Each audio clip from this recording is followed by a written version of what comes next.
Board members, we need a motion to come out of close. So moved. Moved by Ms. Proctor, is there a second? Second. Mr. Davis.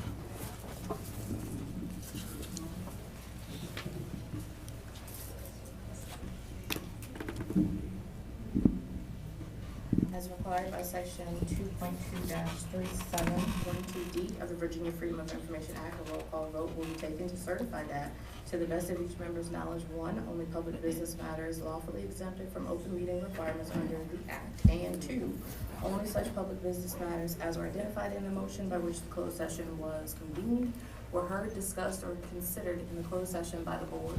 Prior to the vote, any member of the board who believes that there was a departure from the requirements of 1 and 2 as read shall so state the same, indicating the substance of the departure that, in his or her judgment, has taken place. Does any board member wish to respond? Hearing no response, I will now take roll call for the floor. Mr. Stephen A. Pierce Sr. Yes. Mr. Harold B. Miles Sr. Yes. Mr. Kenneth L. Pritchett, Chairman. Yes.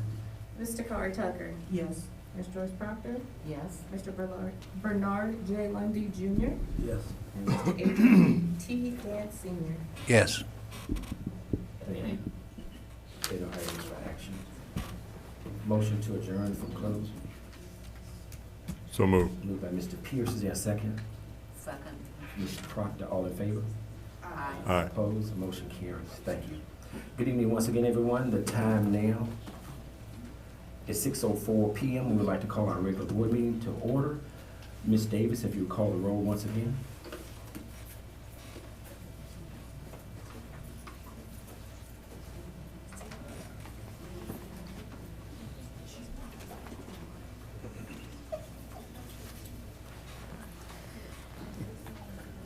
Mr. Stephen L. Pierce Sr. Here. Mr. Harold B. Miles Sr. Here.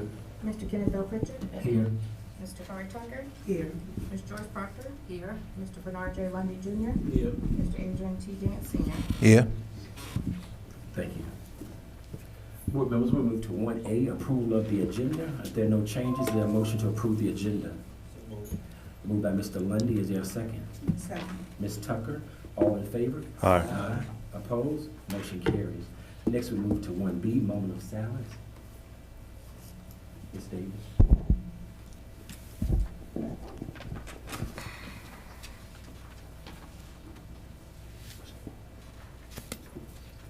The following are to be remembered during the moment of silence. Pastor and Mrs. George W. Friday and family in the passing of their son, Mr. George S. Friday, on Sunday, March 2nd, 2025.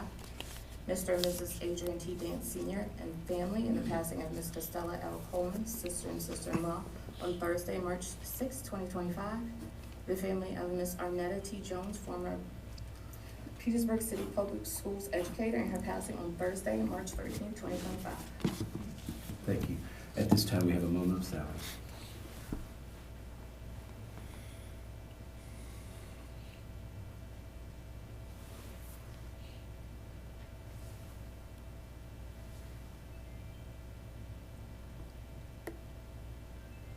Thank you. Next, we move to 1C, Pledge of Allegiance. Ask that you will stand, and will be led by Ms. Tucker.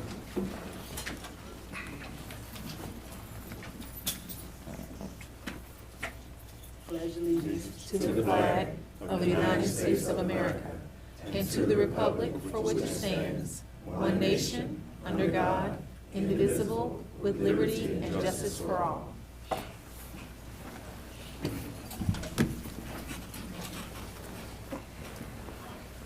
1D, correspondence. Any correspondence, Ms. Davis?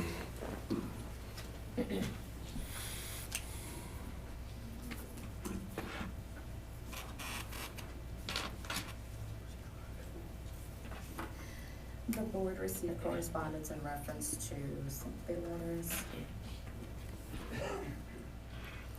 Your words have comforted us, your support has strengthened us, and your love has sustained us. We extend our deepest thanks to you for your kindness during our greatest sadness. We appreciate it more than words can express, and it will be remembered.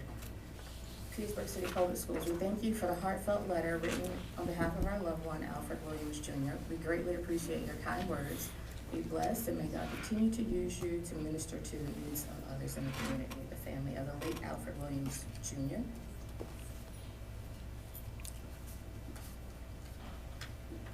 Thank you. We are so grateful for the outpouring of love and sympathy during this time of grief for our family. We will always remember your kindness. Thank you. With warm regards, Francis, Winston, and family.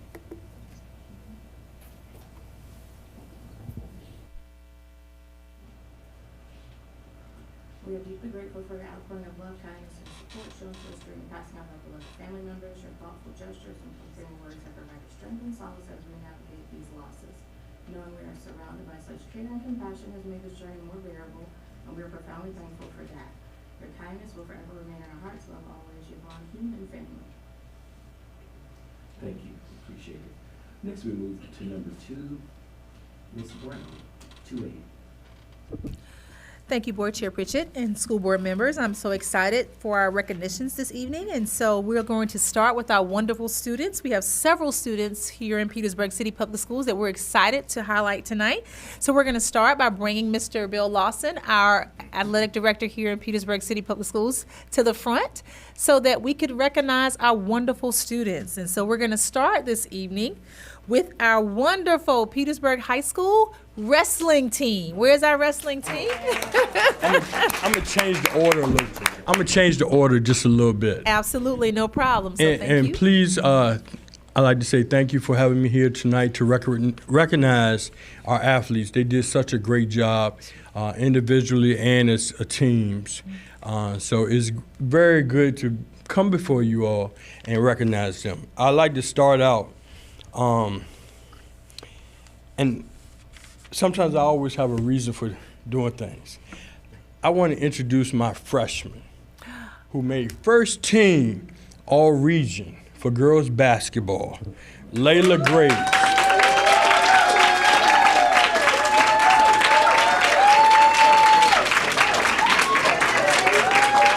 Just stand right here. Just stand. Face this way, yeah. Then we have April Scott for girls basketball, second team all-region.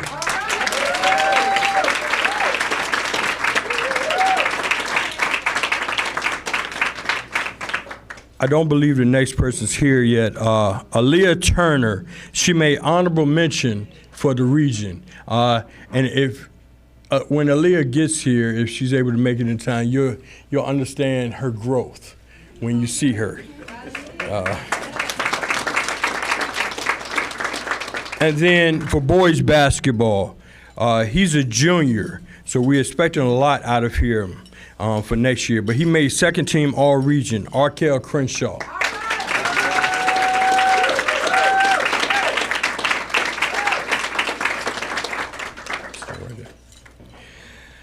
Javion Threet made honorable mention for boys basketball.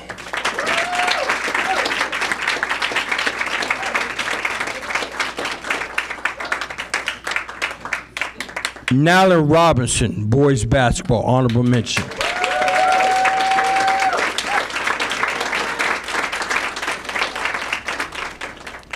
And then moving to indoor track, Amari Lee, who was third in the regions in long jump and sixth in the state class 3.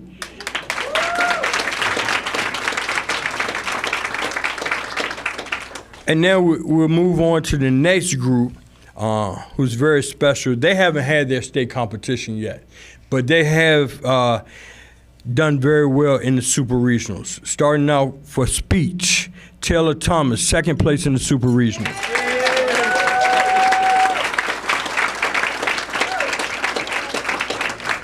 Also for speech, Kiani Donahue, first place super regional.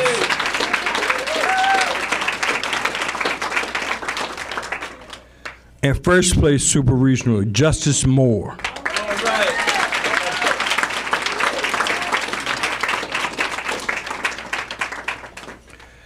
Now for wrestling. Second place in the region 3A. And all of these young men did qualify for the state wrestling tournament. Uriah Avens.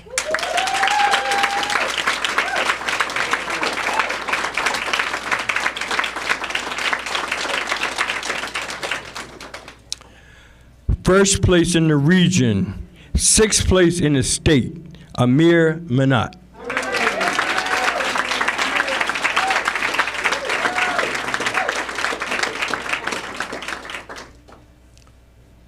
First place in the region, and like I said, a state qualifier also, Malachi Blumenstock.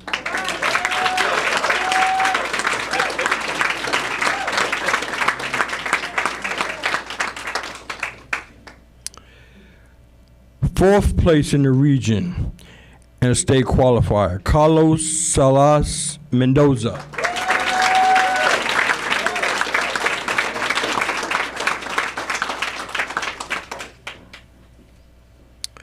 First-time wrestler as a freshman. 4th place in the region and state qualifier, Micaiah Scott.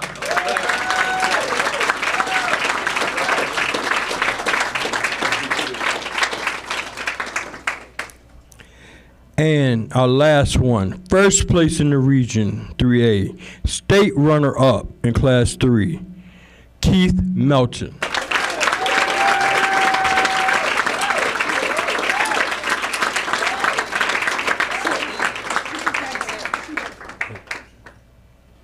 Is Aaliyah outside?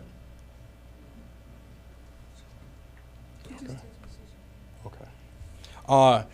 So before I let them deal with the school board members as far as shaking their hands, I would like to introduce my coaches.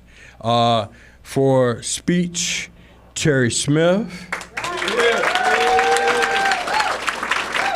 And assistant coach, Ms. Vasquez. For wrestling, Keontae Owens, head coach. Assistant coach, Jeremiah Jones. And the young lady that I mentioned before, Aaliyah Turner.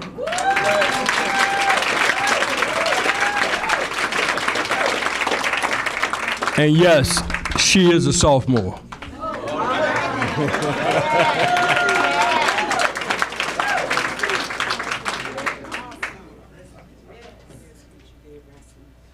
Huh? Who I missed? Some of the coaches. Okay, I think that's all I see. That's all I see. I want to see Coach Harrison here. Okay. And I would love for the parents to please stand and be recognized of these athletes. And grandparents, and grandparents.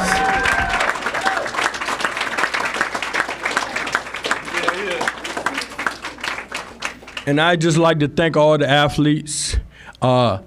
Thank you all for your determination and grit this year.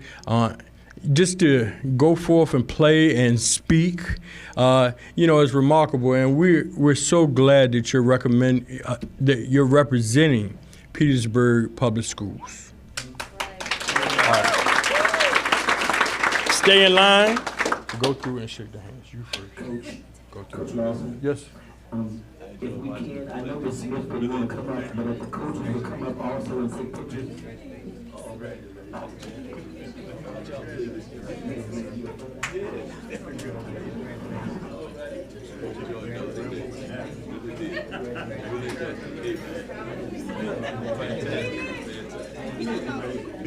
Stay right there, stay right there.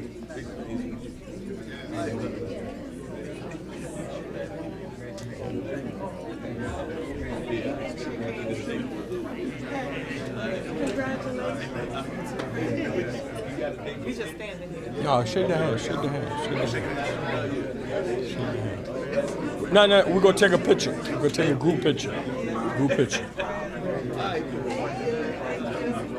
Y'all can come this way then. Come this way. Matter of fact, hey, y'all get in the back. Y'all get in the back.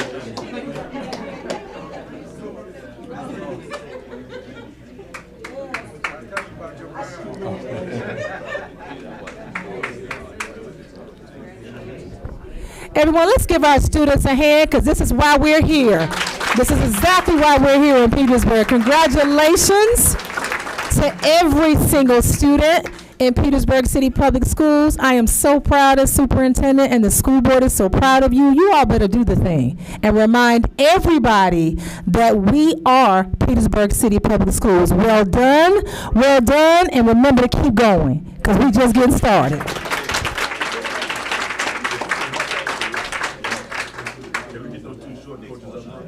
Hey, coaches, y'all come up front so they can see y'all.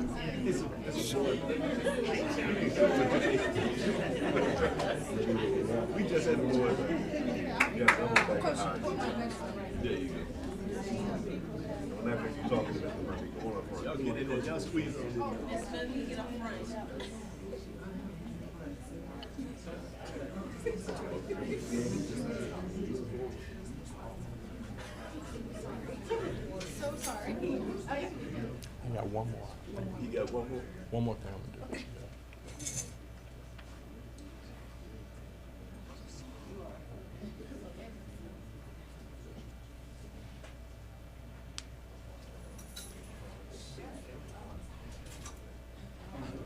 We're good. All right, I need to let one go because he's got to get ready for his baseball game. They're getting ready to play right now, so.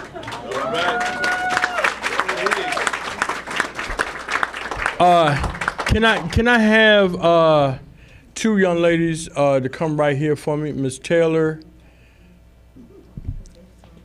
and Miss Thomas, Kiani, and Miss Smith. Come on over here, cause I know I'm a fumble the ball. But it was announced today. We had a speech. What was it? Showcase.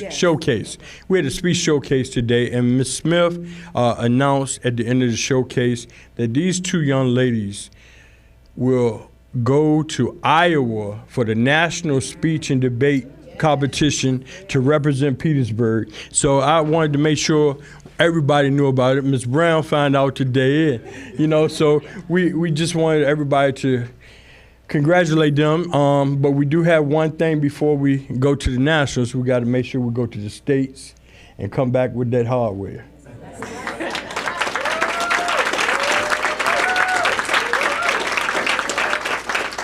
And the state tournament for speech is March 29th, my birthday. Yes. And Mr. Pritchard's birthday. Yes. So again, thank you all for giving us time to recognize the athletes for their great accomplishments this year. And we have a lot of young athletes, so we're expecting some more big things from them next year. Thank you.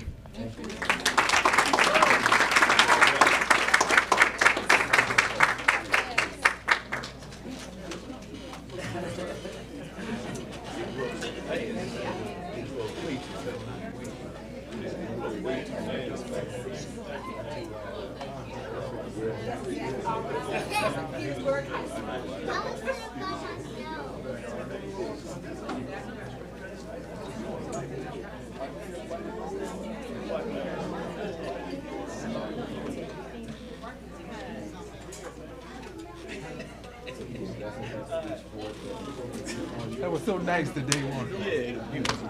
Hey, which one was you? Javion 3. Yeah. I had to work with him, man. I had to go get him out of a lot of mess last year. Yeah, I got him out there, though. Keep doing, man. All right. Hey, boy.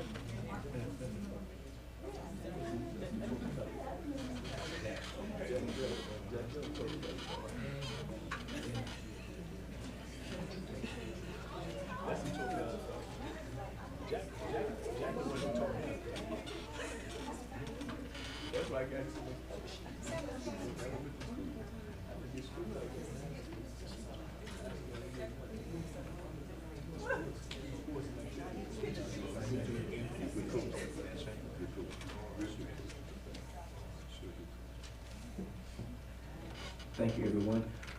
We're going to move the art winners, the VSBA 2025 art winners, we're going to move them to our April meeting. Okay.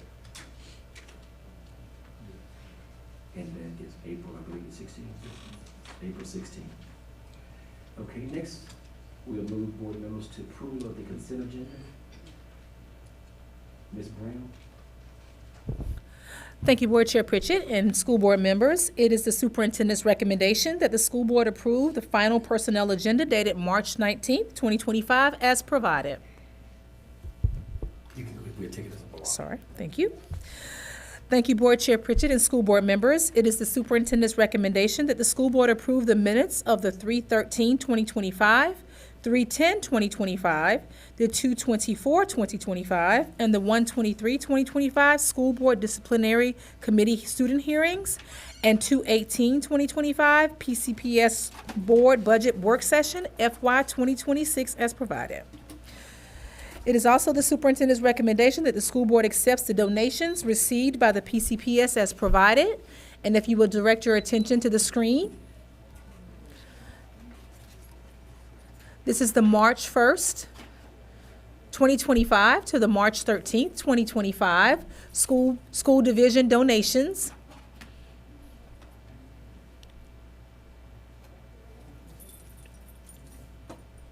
Thank you. So again, it is the superintendent's recommendation that the school board accepts the donations received by PCPS as provided. Thank you, Ms. Brown. Any questions from board members? No questions. Is there a motion to accept the consent agenda? So moved, Mr. Chair. Moved by Mr. Dance. Is there a second? Second. Ms. Proctor, all in favor? Aye. Opposed? Motion carries. Next, we move to 4A, Ms. Brown. Thank you, Board Chair Pritchett and school board members. We have our very first presentation of the evening. We will have our draft FY 26 budget proposal given by Mr. John Wallingford, our Chief Financial Officer Consultant, along with Dr. Matthias Graywood, our Chief Financial Officer. Mr. Wallingford and Dr. Graywood, please come to the podium.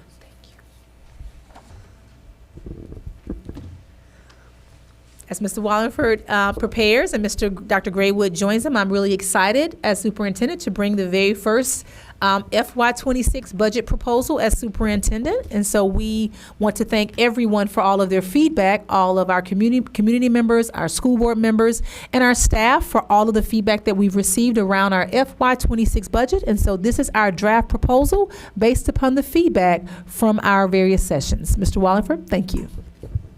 Thank you, Ms. Brown. Chair Pritchett. Can you hear me better? Yes. Very good. Chairman Pritchett, members of the board, Ms. Brown, tonight I'm going to walk you through a presentation that will deliver to you the budget, the superintendent's proposed budget for fiscal 2026. Before we get started with that presentation, I want to share with you an answer to a question Mr. Dance asked 2 meetings ago, I believe it was. And so if you could advance to the last slide in the presentation, please. Second to the last slide, I believe it is. The question, if you recall. Slide 12. Is it slide 12? There we go. Mr. Dance, if you recall, you asked a question about revenues that I shared, and that was the other category, and what is that $452,000. And so I'd like to start out by apologizing by not getting the answer to you sooner. So here we go. These are the items that are included in that $452,000. And what's important about this isn't so much what each of these items is. There are a lot of different items. E-rate, I believe, is the largest of the group. What's important to note, and thank you for catching this, what's important to note is that this $452,000 is split across 2 funds. One, the general fund, Fund 1, and the other piece is our grants, our small and miscellaneous grants that are in Fund 7. And so what that does, Mr. Dance and members of the board, is it actually adjusts the revenue forecasts by about $200,000. And as we move through the presentation, you'll see those numbers. So 1, answer to your question, and 2, I apologize for the mistake. And if we could now go back to the very beginning, and I apologize for the layout issue. Next slide, please.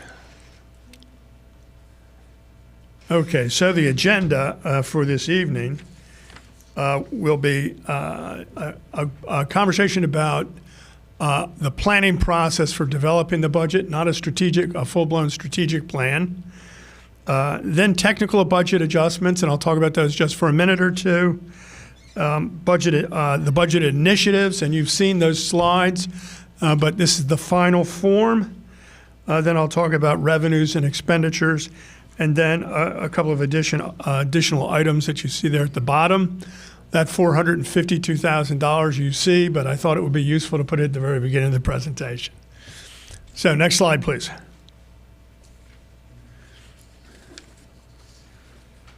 So we've seen the slide, I think, in different forms 2 or 3 different times. But as we move on in the presentation, what you'll see is the association of these superintendent's budget priorities, these 6 priorities, and those initiatives that you've seen, and the association between these budget priorities and those initiatives. So there's actually a tie between the money, the new money that we're putting in the budget, and the abbreviated, if you will, planning process. And I'm not going to belabor this. I'm not going to go through each one of these. You've heard them before. But as we move on to the initiatives slide later in the presentation, we'll stop and talk about each one of those items. Next slide, please. So technical adjustments. If you recall in some of our prior presentations, what I refer to as technical adjustments are those adjustments that are really made in advance of the detailed budget process. And those are things like salary increase, and the superintendent is proposing a 3% increase for all staff this year. Health insurance, we're going to see an 8% health insurance increase. These are actual, not percentages. These next numbers are gross increases. We're budgeting an additional $48,000 in our liability insurances for things like fire and collision. Fuels. Fuels is a combination. You can see $300,000 increase year over year, and that's a combination of under budgeting in the current years and actual increases in costs over the past 2 years in the budgets that I've been associated. If you look back over 5 years, you'll see that the cost of utilities have gone up pretty substantially over that period. So those are the technical adjustments that we'll be applying to the superintendent's proposed budget. Next slide, please. These are the budget initiatives, and these are our last presentation. And the thing I want to highlight is the actual items, and I'll just start with the first 3 or 4, for example. The first item is a signing bonus, and that is $375,000. If you look to the leftmost column, this is added. This ties that salary or that signing bonus, it ties it back to one of those 6 initiatives that you saw on the earlier page. In this case, it is talent recruitment.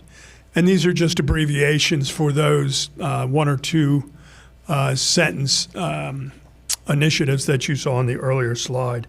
And so we can go through these, but what I would say is there are lots of things that not just Petersburg, but all school divisions in Virginia and across the country need. Those needs differ depending on what locality you are, the student population, their demographics, the age of the facilities, the growth, et cetera. And so as the superintendent and the staff set out to develop what priorities we thought we needed to meet, we came up with those, that list you've seen. And then as we developed the budget priorities, we always looked back to what are these initiatives, we always look back to what are our budget priorities. Every school division will always say we're focused on students first, of course. And so that's something that you really want to focus on.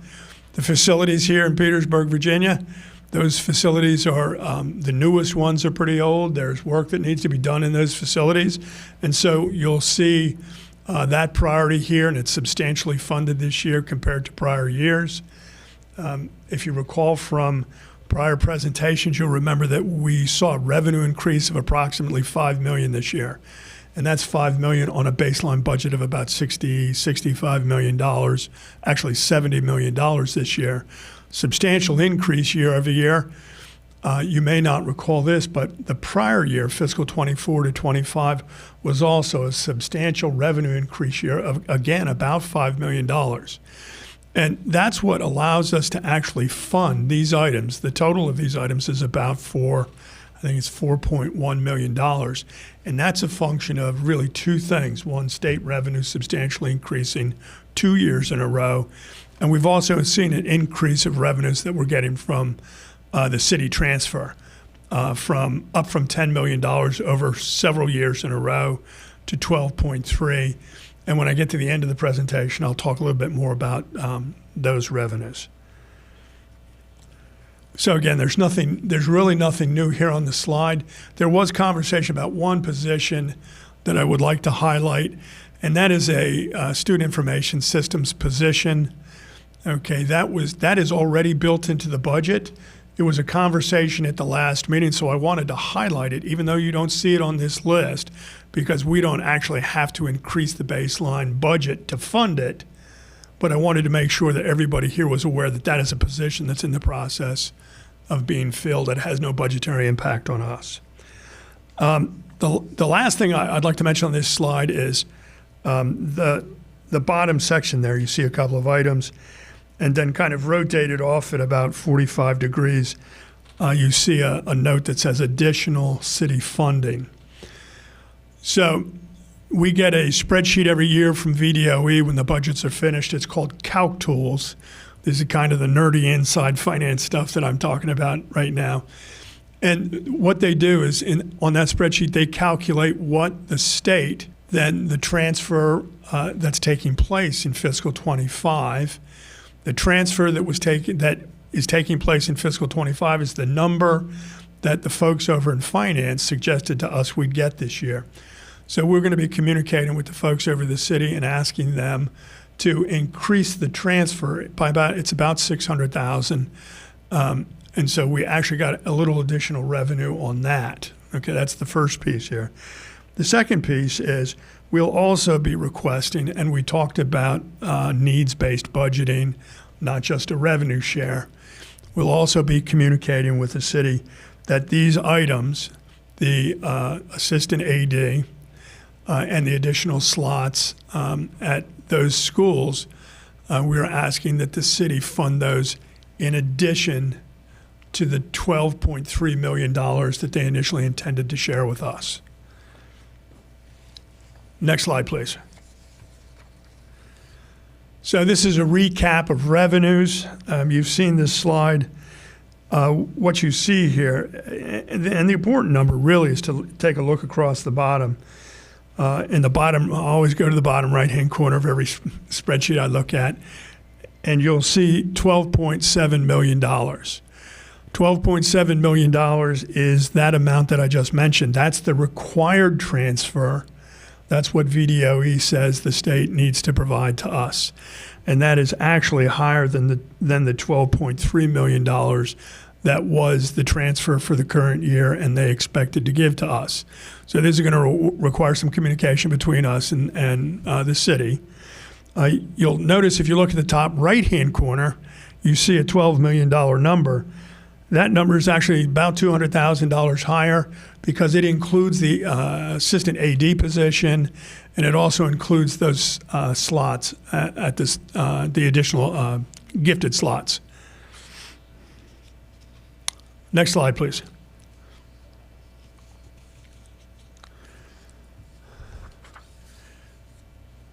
This is general fund or operating fund revenues. These numbers have all been adjusted. Again, the important thing to note here is that bottom number on the fourth column over to the right, year-over-year change. You can see that the city of Petersburg is going to see an increase of about $5.6 million this year in revenue. Ms. Brown, you arrived at the perfect time.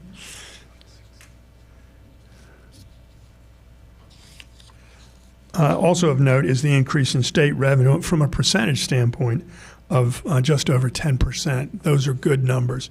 If we can see that happening again and again, That would be a fantastic outcome for us. Next slide, please. Food service. These two slides are exactly the same as what you saw last time.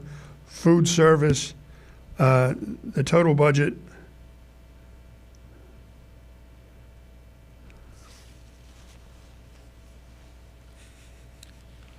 Pardon me, put my glasses on.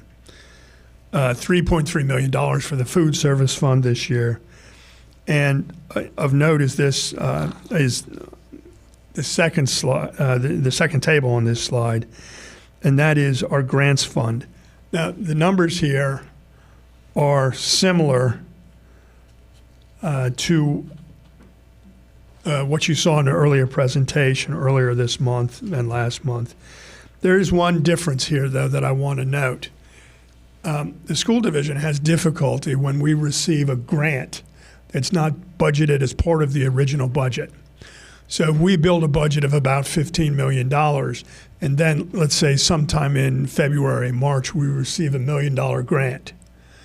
Okay, it can take, depending on the timing of when we receive that notification, and this is an actual situation right now, depending on the timing of when we receive that funding, it can take almost a month to get approval so that we can actually spend. And there's really two ways to deal with that. One is to know what the budget is going to be and build it in the adopted budget process. Another way, and what I'm suggesting that we do here with this slide, is we actually add what I call a revenue reserve.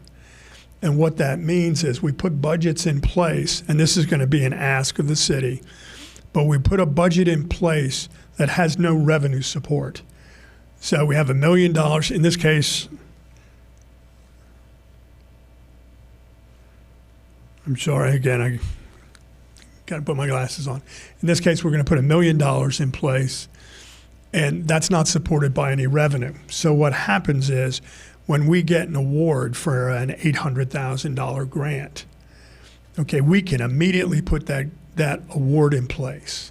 That day we get that award, we budget authority both on the revenue and expenditure side. We put the budget authority in place, and that same day, that person or that budget holder can begin to spend. Okay, and this is a process that we used in my prior employer. The numbers were much bigger because we're much bigger up there, but we would put that in place. That requires trust from the city. It requires trust from the school board that we will manage those budget dollars that we put in place. And so when we transfer those funds, we go back to the city later and we can replenish that reserve. Okay, if we feel we need to. If it's close to the end of the year, maybe we don't need to, and we just move on. And it eliminates the process of us having to go back to the city, wait up to a month to get it done, depending on the grants. And again, we actually have this situation in place. We got spending deadlines that are at the end of the year for a grant award that we receive in mid-February. And it just makes it almost impossible to get it done in a timely fashion. So this is one of the suggestions in the superintendent's proposed budget. And so what it actually does in this case is it overstates the revenue and expenditures that we're aware of with certainty, and it puts a contingency in place so that we can move fast. Next slide, please.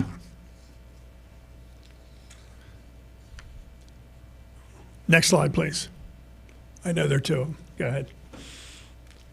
So here what I've shared with you is the general fund budget by functional category.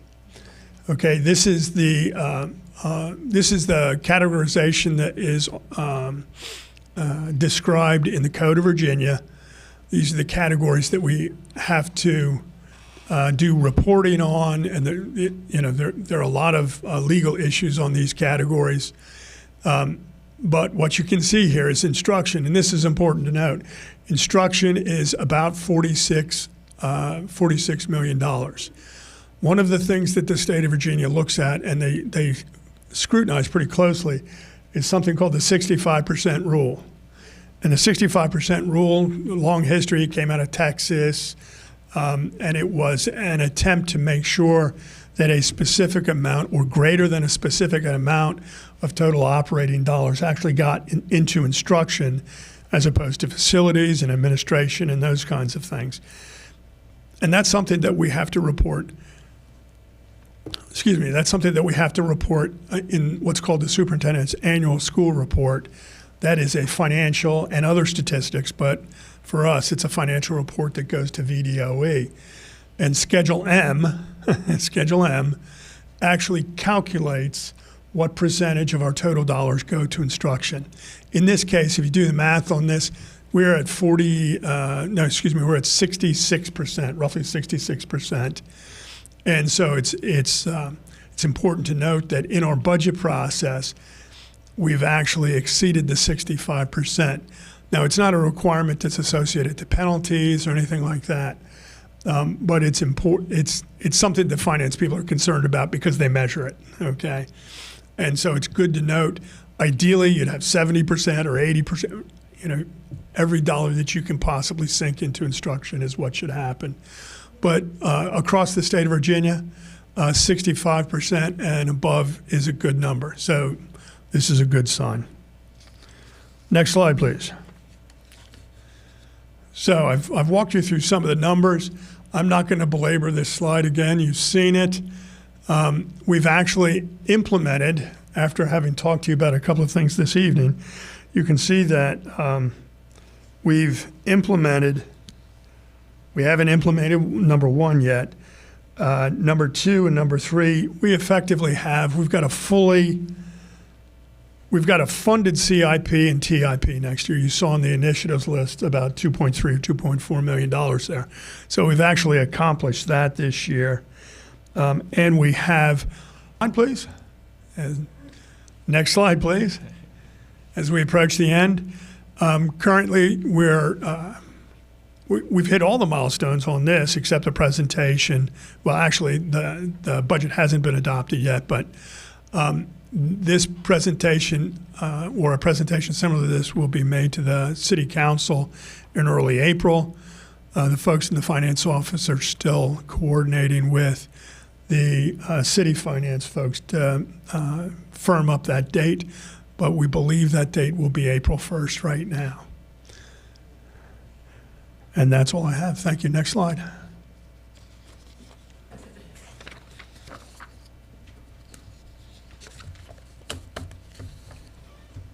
Thank you, Mr. Rutherford.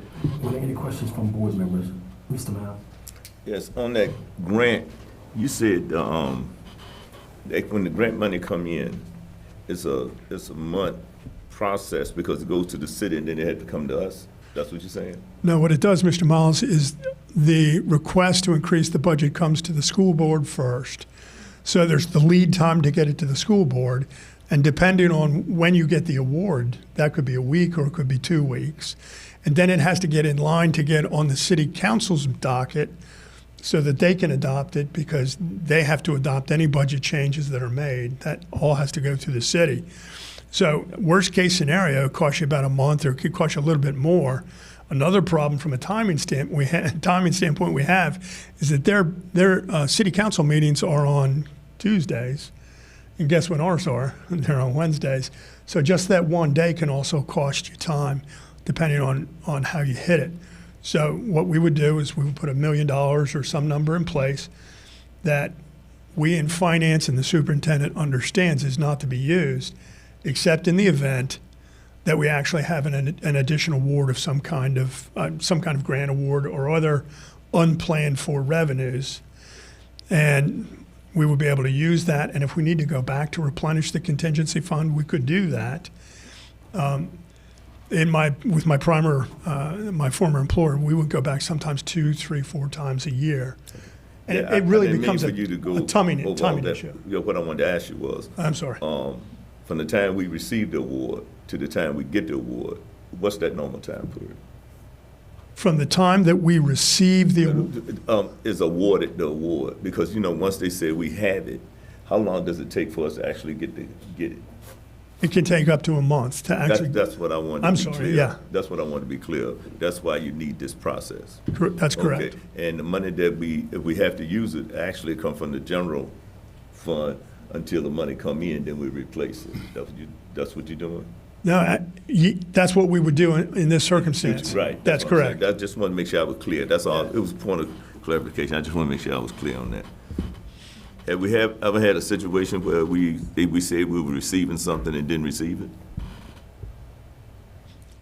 I'm certain that's happened, but. I hope not. But, Look, I don't want to tie you up on possibilities. Let's leave that alone. Okay? but here's what I'd say. We would never make that move, and these are typically federal or state grants. We would never make that move until we actually receive the award letter. Okay. That's it. All right. We're good. But that's a really good question. We're good. Any other questions from board members? No question, Mr. Chair. So I know we said in the last meeting that this would be an additional, on slide 6, the $1,000 paid by June 25th. By June of 2025, I just wanted to be sure of that. Is that an addition to the $1,200 that is already been approved? Okay, so Because I know we were waiting on, let me say one thing first. That is a function of the fiscal 25 budget, just for that clarity. That's not a function of the fiscal 26 budget. But Ms. Brown, I believe you looked like you were about to say something. I'm sorry. Oh, yeah, thank you, Mr. Wyford. Thank you, Board Member Tucker, for that question. So actually, the $1,200 that we will send to our identified employees will be on the March 28th check. That is separate. That is a part of the FY25 budget based on our budget savings, and so that is directly from Petersburg City Public Schools. As a part of the governor's budget, I think they allotted $1,000 for specified employees to receive that $1,000. Our plan, once the governor, if everything is approved, was to pass that along to all of our employees that are identified just in addition to the $1,200. So that is a separate. So for our employees that we identified, that we laid out the criteria very specifically for, they'll get the $1,200. And if approved in the governor's budget, they will get an additional $1,000 for those same identified employees. So those will be two separate payments. We wish we could do both at the same time, but we have to wait on the governor's budget. So there will be $1,000 if approved later on before the June deadline. Thank you. I have one more question. Mr. Meyer? Can you go back to the screen that showed instruction and administration and the breakdown like that? Just got a question about those categories.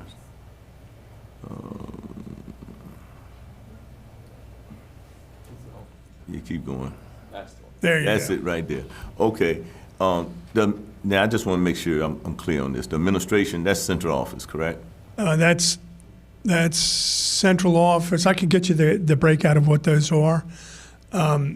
It's central office, and I believe it's some administration in the schools. But that, to be fair, I'd have to check to be certain. There's a very specific breakdown of, and it's in great detail of what each of those is. Now, but for instruction in the school, okay, now, facilities, does that include support staff? Facilities would include, well, it would include facility support staff. It wouldn't include food service support staff, for example. Right? Okay. Yeah, okay, I just want to make sure I got it straight. So if you can give me a breakdown of who's in what category, I appreciate it. Of what, staffing, you mean? Yeah, what jobs fall into certain categories, because, say like instruction, I was just wondering, does the assistant principals, counselors, all that fall into instruction? What categories, what jobs fall into instruction, which ones fall into facilities? So here's what administration. here's what I'd offer up. The Code of Virginia, and I can share that with you, that details it, but it's not detailed enough. We can actually give you the list of staff in the school division without giving names, but the list of positions. Yeah, just the position. And which one of these functional categories they fall into. Right. Because when you're doing the budget, you need to know. Yes. Because you were talking about that 65% need to go into instruction. And I know we're short in a lot of categories, especially in the elementary school with SPED kids, and we're short reading specialists. We're short a lot of things.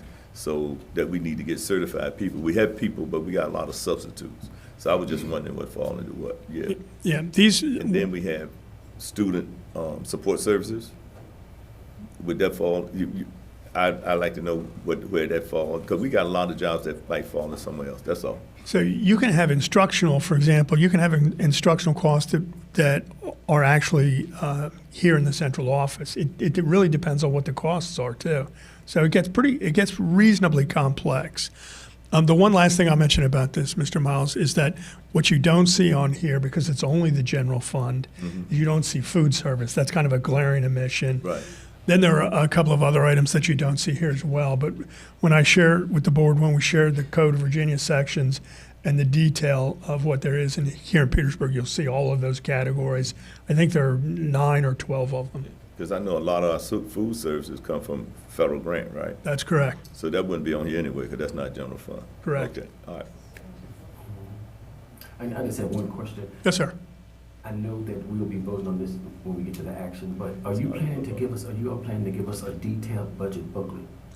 The intention is to produce a budget booklet, and I'm gonna put Dr. Graywood here on the spot.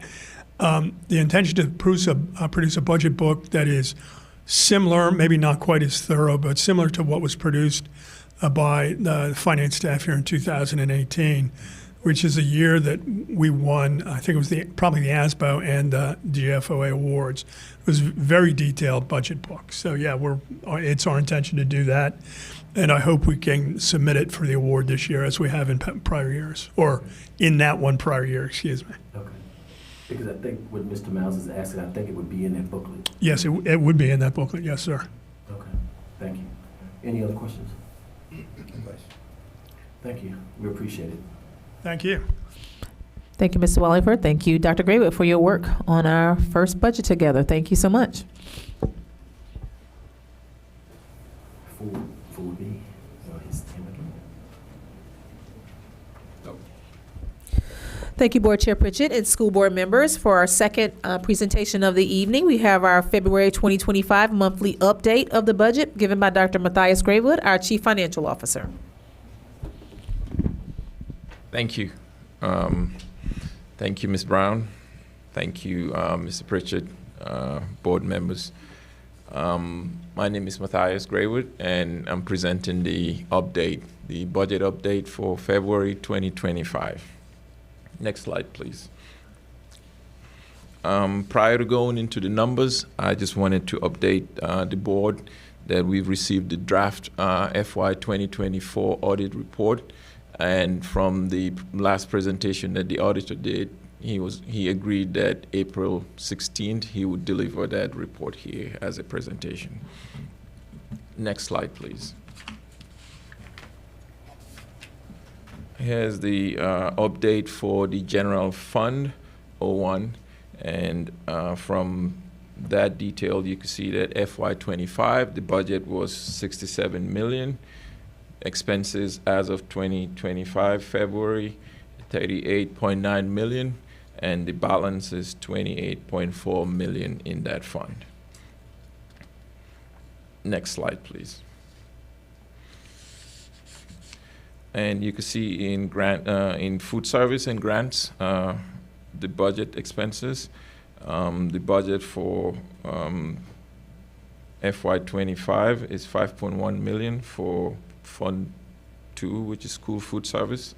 The expenses as of February is 2.6 million, and the balance is 2.49 million. The current budget is 27 million.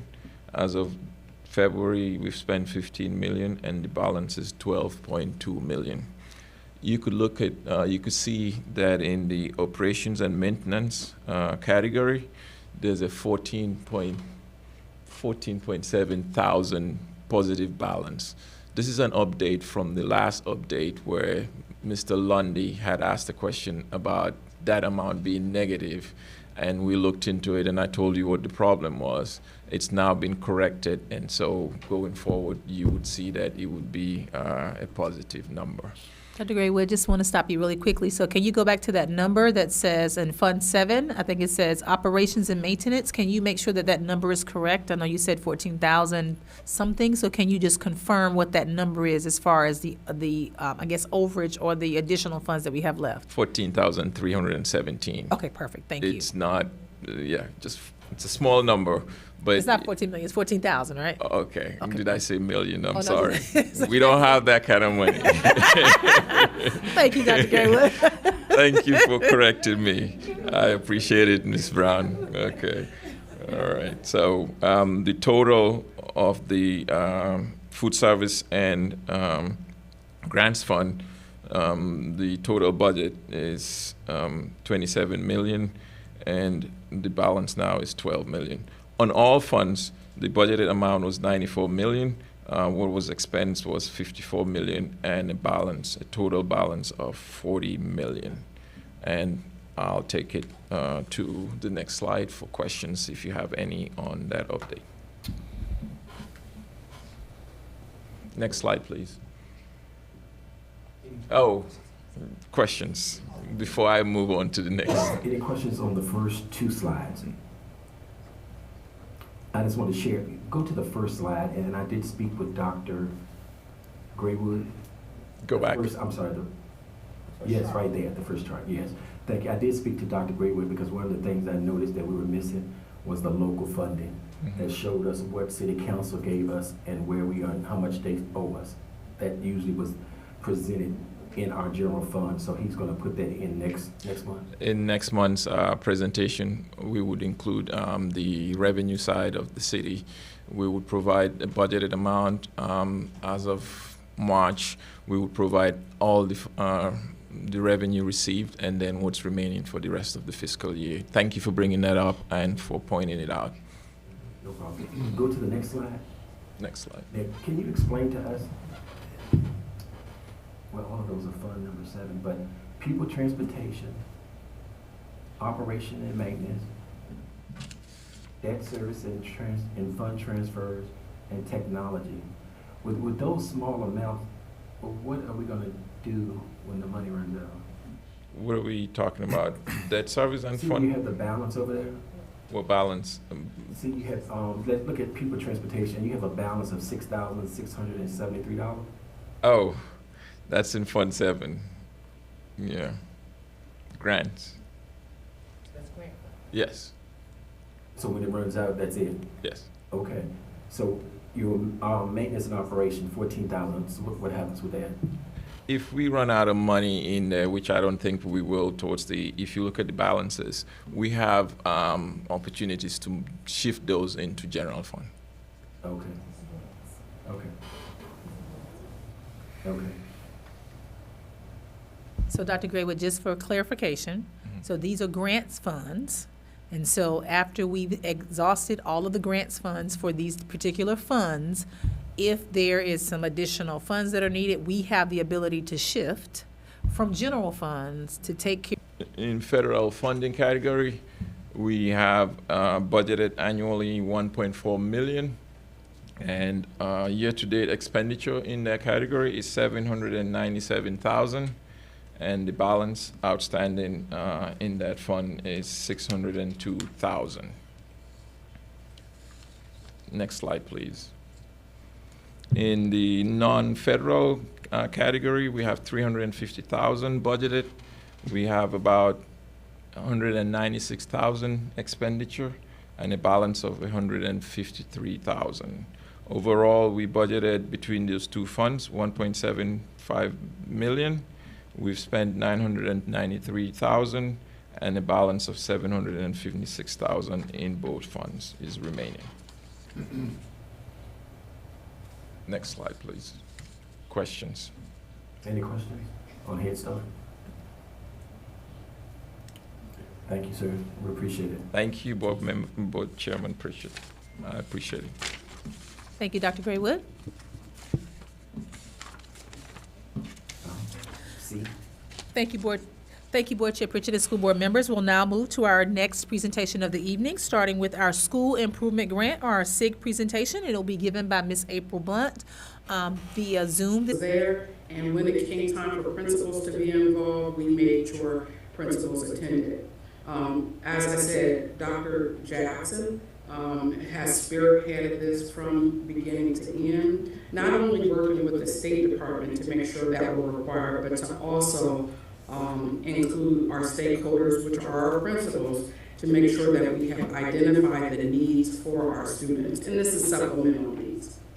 Then you can see as we go through the process, we had a time period back in November where we began to fill out and complete the applications.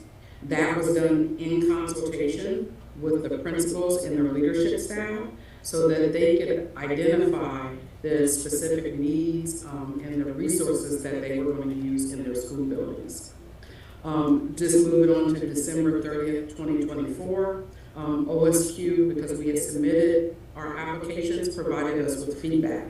And that needed and gave us a lot of feedback. Our principals, along with leadership, took all of that feedback into consideration, put it back in the application, and then submitted it. Going down to February 19th, 2025, VDOE sort of finally gave us that thumbs of approval for our CSI and TSI schools to receive the funding that they applied for. And this is where, just piggybacking off what Mr. Wallingford shared, was where we received some unanticipated funds that we had to scramble a little bit to see how we could sort of implement things. One thing to share is, and we'll talk about our comprehensive support schools first. That is the 3 schools listed here, which is Pleasant Plain Elementary, Lakemont, and Reverend Johns Middle School. On the right, you see the funding that was allocated for the schools. The schools went through a rigorous process to get these funds. One thing to note that the schools that are identified in this category are the lowest performing 5% of Title I schools in the state. And so these schools have failed to show improvement over time. And so what the state is doing is trying to give some additional resources, coupled with some evidence-based interventions that they would agree to, that helps to improve achievement, and some additional funding that will support those evidence-based interventions. These programs and activities that they have identified here, these are things that we went back and forth with the state and had to make sure that there was research behind them in order to implement them. One thing just to note is some of the things that you see here, we have literacy and math camps, reading tutors, Spanish dictionaries for our bilingual students, lesson planning. This isn't the only funding that's going into the schools. The schools also can couple this with their Title I, but this gives them an additional edge because there's some additional resources that they need on top of what Title I and or local funds can provide. So this is our CSI schools sort of in a nutshell. One of the things that also to note is our CSI schools were identified in all areas as the lowest performing schools. And so that's why the funding limit was a maximum of $200,000, but you had to show significant need. And this, we pretty much got the max in all areas. So CSI schools by themselves received about $558,971. Our TSI schools, we have 2 this year, and the purpose of this funding also is supplemental. Of course, you use your local funding first for our students' need. Title I funding is next, and then our school improvement funding is sort of like a sprinkle on the top. In order for schools to be in this category, they had to show 2 or more consecutive years underperforming in a subgroup. And the subgroups that these 2 schools did show was our Black and economically disadvantaged subgroups. And so the funding that was available for this category was only $50,000 as the max. Again, we work with the states to identify, based on the data and our leaders, what the $50,000 could best support for these particular schools.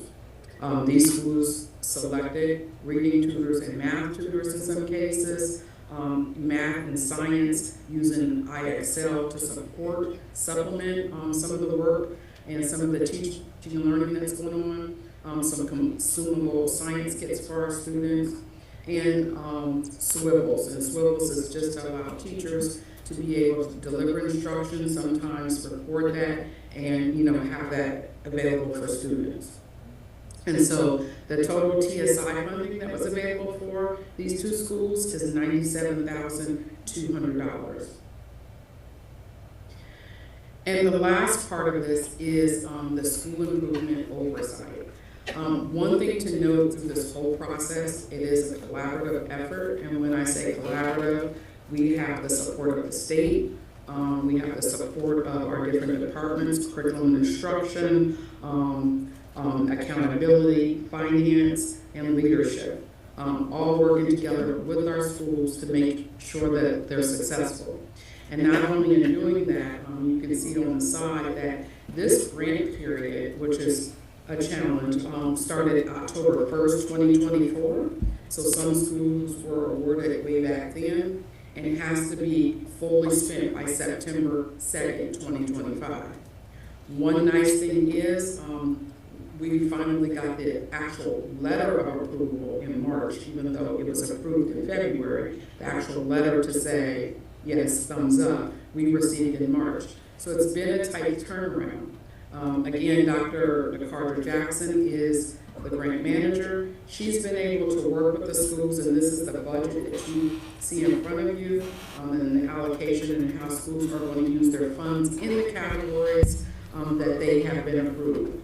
She's been successful working with our department and the schools to make sure everything in the 3,000 categories and 6,000 categories that you see there, which are professional services and software or resources for students, are totally purchased. And so some of these things we're just waiting for them to come in. The only funding that is still out there to be spent is what's here highlighted in yellow in the 1,000 and 2,000 categories, and that's usually for planning meetings or data meetings, whatever was approved in each one of the grants.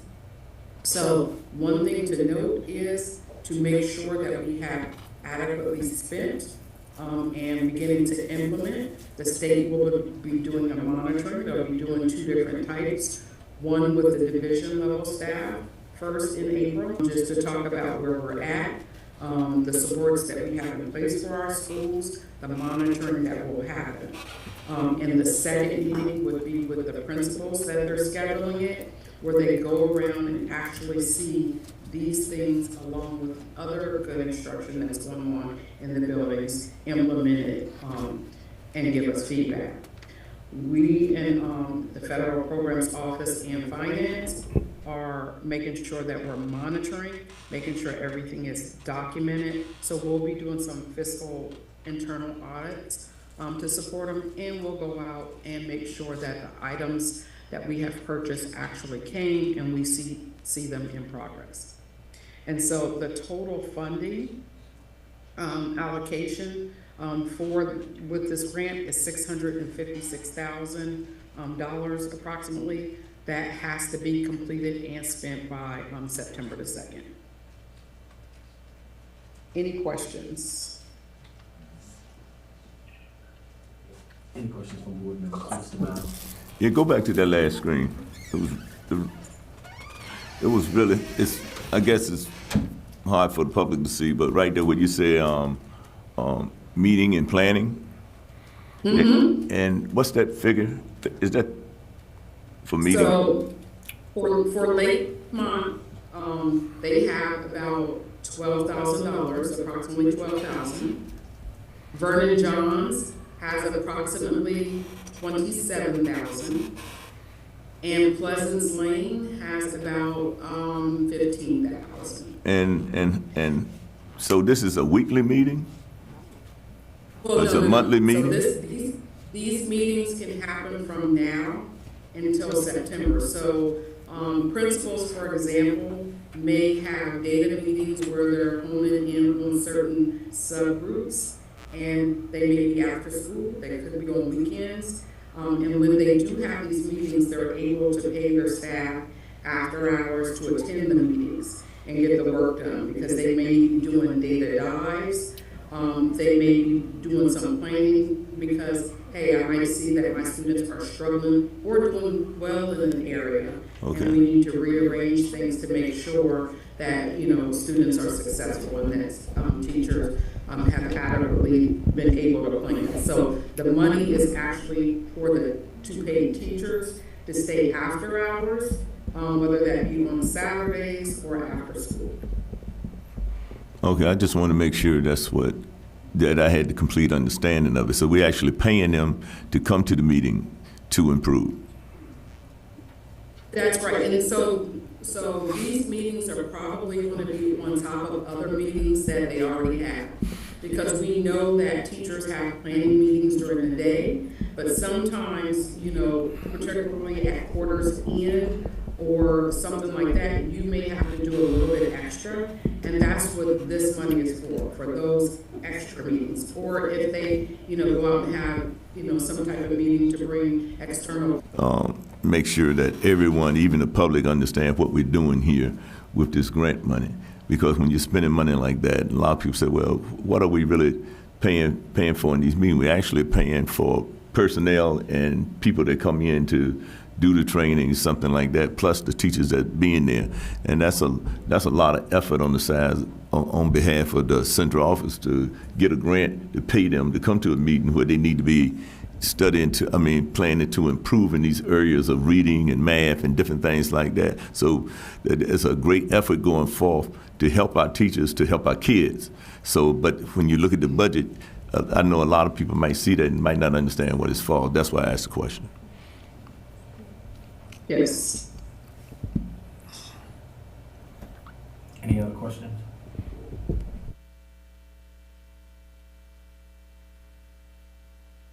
And this is also, board members, this is also under action also to approve for Dr. Jackson and Ms. Blunt to move forward. No other questions? Thank you, Ms. Blunt. Thank you. Okay, next we'll move to 4B. PSPC teacher recruitment and retention efforts, Dr. Long Lane.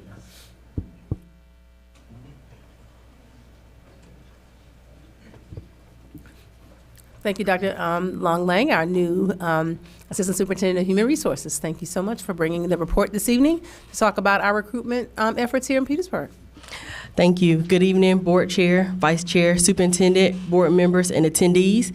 It has been an exciting 7.5 weeks since I first joined Petersburg City Public Schools. So what I'll be providing to you is 7.5 weeks of high-level information with plans to bring you more drill-down data in the future. So thank you for the opportunity to present this information on recruitment and retention as we gear up for 2025-2026. Next slide, please. In our quest for continuous improvement, we're reviewing recruitment and retention through the lens of these 5 tenets: data analysis, sharing our story, optimizing resources, growing our own, and the employee experience. I will also provide an update on recruitment visits that we have taken and that we have upcoming. Next slide, please. This graphic represents the intersectionality of each of the 5 tenets that I just described. Next slide, please. Tenet 1, data analysis. We are analyzing our data. We separate it into 2 parts: positions and personnel. The first area we are examining is position control, which is the process of ensuring that every position we have is identified correctly with the position code, is tied to a funding source, and is vacant, filled, or abolished. Next, we are looking to determine if there is a person attached to the position, which is what drives our vacancy report, which should align to our job postings.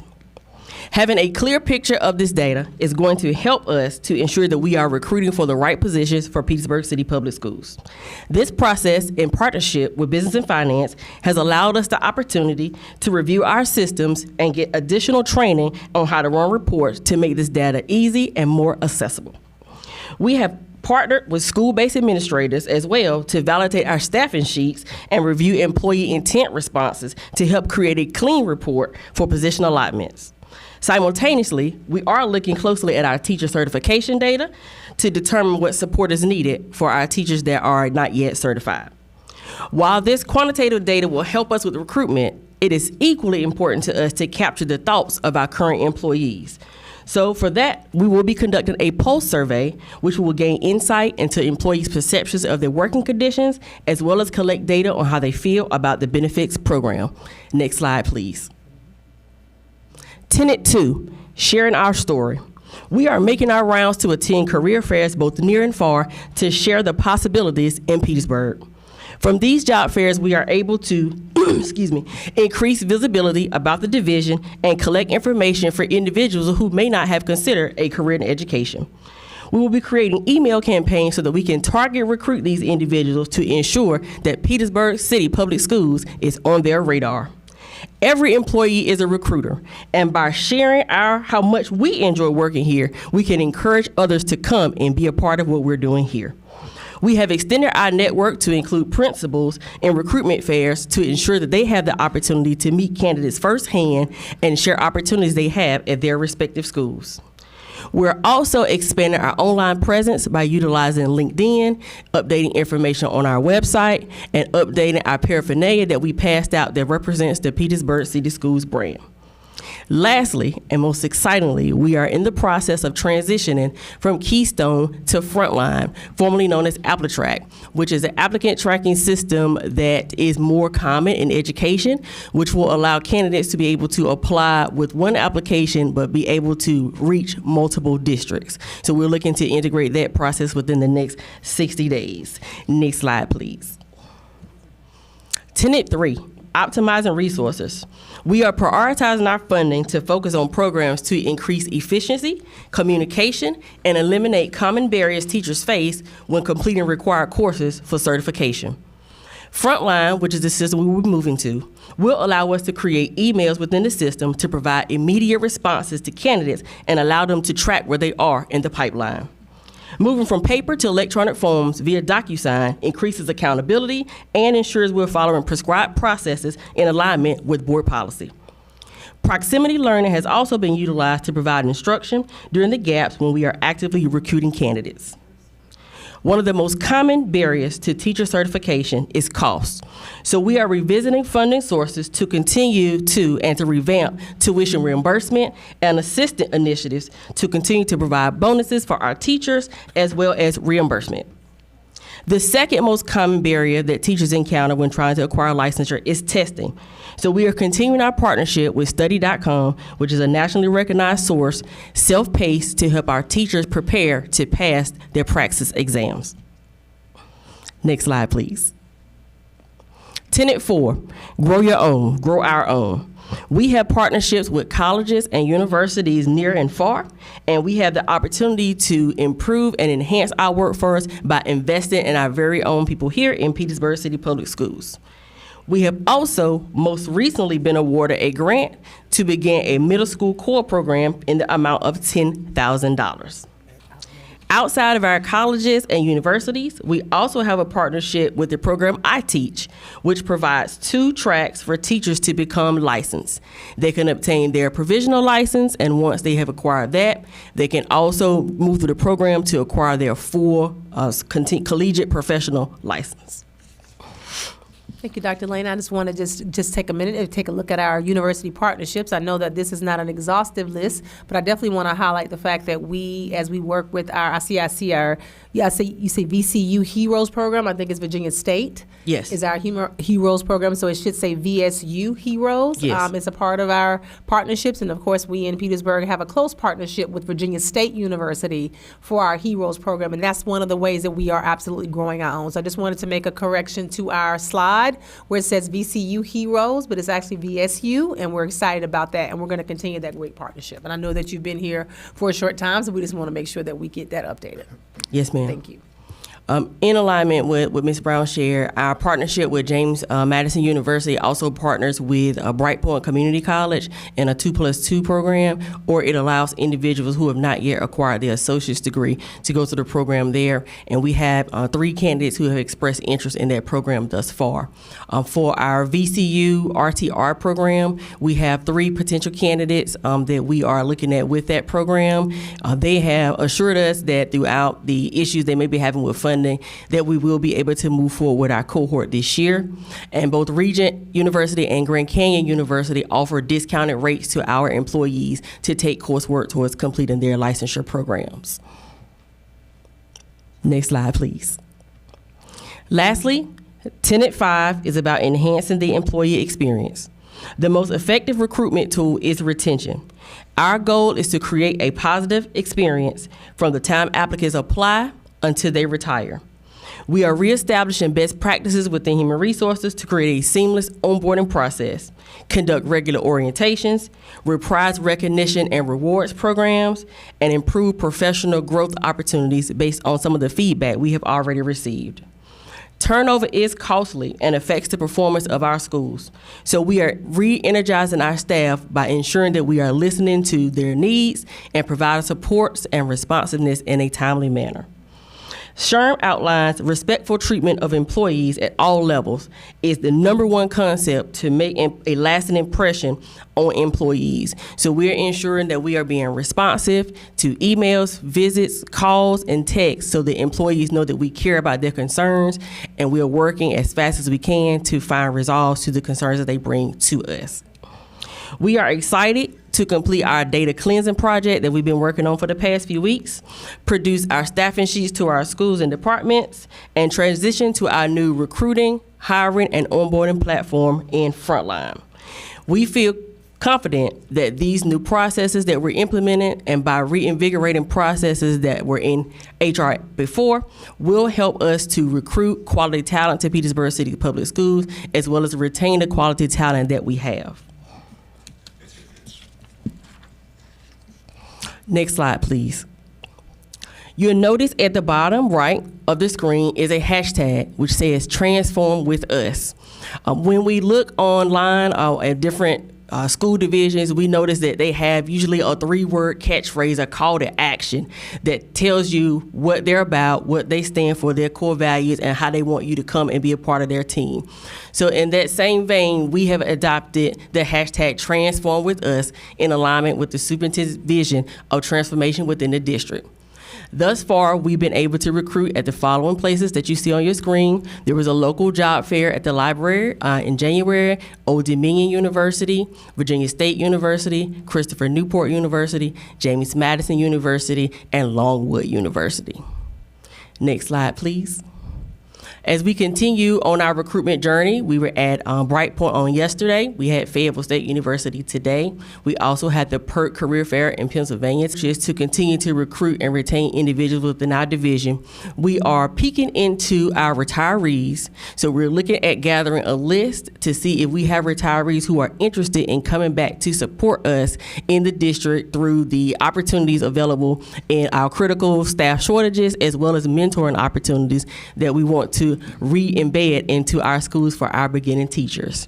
We're also exploring the opportunity of perhaps looking at international teachers, and of course we're always looking internally for top talent in Petersburg City Public Schools that we can grow and cultivate to move into positions throughout our division.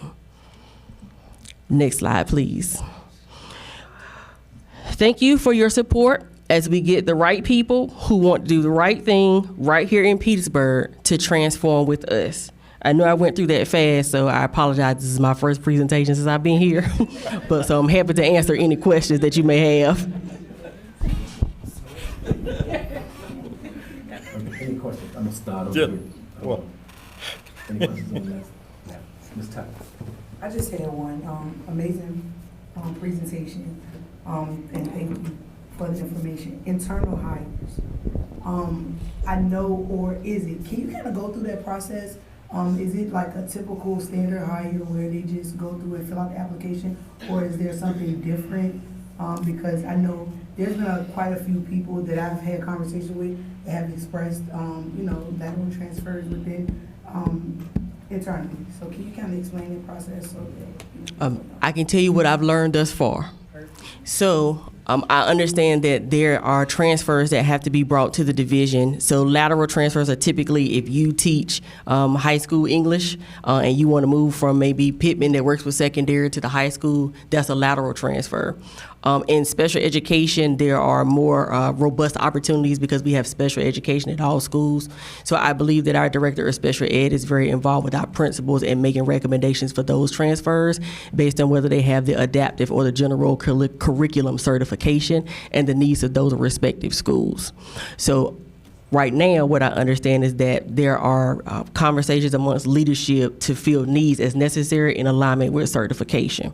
Moving forward, as we move into our new system, we want to have a complete transparent process where although individuals have the opportunities to select transfer on the intent form, that doesn't guarantee that they're going to be moved. There's an opportunity for them to make that request, and then in my vision, there would be a posting and an application process so that we have equity amongst all of our positions, and then principals have more say-so in who's coming into their respective schools. Okay. Mr. Peters. Yeah, thank you, ma'am. Dr. Longline, you're right. You shot right through that thing. That's how fast HR moves. But I do have a question.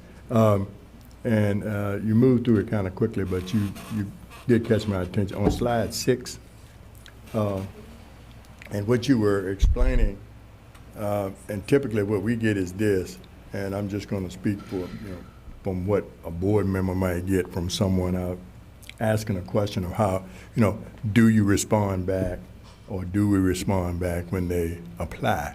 And what I've heard a lot, but what I've heard typically is, why is it we don't respond? I knew you said something about it. Why is it we don't respond? We haven't heard, I applied, I got a response that you got it, but you didn't tell me anything thereafter, so they were in limbo.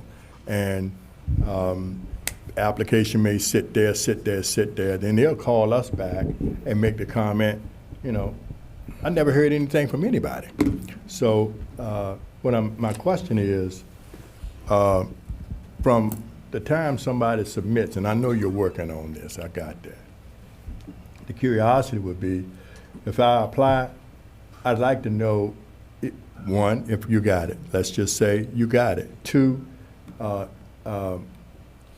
when will we respond to that, just to simply say that we'll be back in touch, what happened to the application, something as simple as, was I accepted or not, a recommendation, some kind of a measure to let somebody know that we're paying attention to it and not just forgotten. What portion of that will we see, or will the public know when, if they apply? Okay. Great question. That type of feedback is exactly why we are transitioning away from the system we have now. We have several issues. Sometimes candidates cannot upload their information, so we may not get it. There's some instances if you have applied before, it will not let you go in and apply again, and so that makes it difficult, and that's a barrier for candidates. So as we move into frontline, those pipelines that I mentioned will have trigger points within the process, so the hiring managers and the candidates will know where they are. So we're in the process of setting that up, but there will be a response to let them know that the application has been received, and then there's a review process, so it will let them know that they're under review, and then we'll have emails set up if they are not selected for the position, or if they may possibly be considered for another position, because of course they can apply for many positions at the same time. But what's great about it is if they're applying for multiple schools, the hiring manager will be able to see where they are in the process of their other school as well, so we don't have this internal competition amongst each other, and candidates candidates and principals can become frustrated in the process. So what we're doing is setting it up in the system so that it's more automated, because we do get a high volume of emails and sometimes a high volume of applicants. And so it may not be possible for every one of us to respond, but what we are able to do is set those triggers up and so that the managers and the candidates can see where they are in the process. Okay, that's great, because there are a lot of grand candidates out there. We don't want to miss anybody. Absolutely. My last question, we saw, what was it, slide 10 and 11, where we were talking about recruitment, setting up your recruitment where you're going out. How a range, and I know money has a lot to do with how far out we go, and I'll use a candidate that had applied from Great Britain. And I'm sure they got it offline, but for us, going out to recruit, we have a range, California, Seattle, Washington. And I know that budgets can restrict us. But what I would like to see us, extending our recruitment range, because we have a lot of staff that have come in from everywhere all over the country. We can get teachers from everywhere all over the country and beyond. So just curious to see if we can extend that range. Sure. One of the ones that you will see, the one that we actually have 2 employees at today, is in Pennsylvania, which is the PERC, Pittsburgh Education Consortium Career Fair. And so we have expanded our reach beyond just Virginia and North Carolina. So what we're looking at is trying to find universities or colleges that have a military connection, because we're close to a military base and we have the Troops to Teachers Alternative Licensure Program, so we can tap into that resource. We're expanding our own networks. That's why we're also including our principals so that they can tap into their networks at the respective institutions that they have attended. And so we feel like tapping into those specific areas, tapping into our internal folks and their networks is going to help us expand. So we are already thinking in that vein as far as moving out. We're expanding our reach into North Carolina already. Previously, we just explored Elizabeth City State University, but you'll see on the screen we're looking at East Carolina University and the University of North Carolina at Pembroke that have specific teacher education career fairs. And as we move forward in the future, yes, there are budgetary constraints because we try to keep registration fees at around $300. But certainly, have money will travel. Okay. All right, that's fair. That's fair. I like to see how far we travel. Thank you.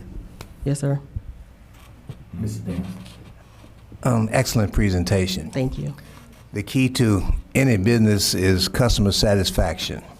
And I'm glad to see that we're heading in that direction with Pittsburgh City Public Schools, because that's been one of our obstacles in the past. Thank you very much. Thank you. Okay, before I ask my other questions, you said you had some ones up in Philadelphia at a conference right now. What is that conference again? That's the PERC, the Pittsburgh Education Consortium Career Fair. Okay, and that's those are student. Tell me what type of people come to that career fair. That's all careers or just educational? Careers? Education. All education. Yes, sir. Pittsburgh and Ohio, or Pennsylvania and Ohio, traditionally have had an abundance of teachers. And so when I worked in K-12 before, we tried to target those areas where they had more teachers than they had jobs. And this was one of the ones that was successful in the past. So we thought we would try it out this year and see, what our yield may be. Okay. And that's good to know, because I've been suggesting that we go to teachers' conferences for the recruit. But you see, we have all these colleges up here. How many certified teachers do we think you would get coming straight out of college? None, correct? That had licensure, historically, right? I don't think we've had any high numbers. Well, licensure teachers coming straight out of college, do that exist? Yes, there are teachers who still graduate from teacher education programs. And for an example, we are setting up a table at Virginia Commonwealth University because we already have an established partnership. Mm-hmm. But when we reached out to them, they responded that the majority of their teachers that are graduating with a license already have jobs. Okay. But we still want to, have visibility and get there, because there may be some other candidates who may not have been picked up yet, or that may be eligible for the alternative license program. So those that have high populations of teachers coming out already licensed, they get grabbed up very quickly. So part of our work in that is when we're going to career fairs is asking for lists of those graduates so we can have those email campaigns and again keep Petersburg on their radar. Okay.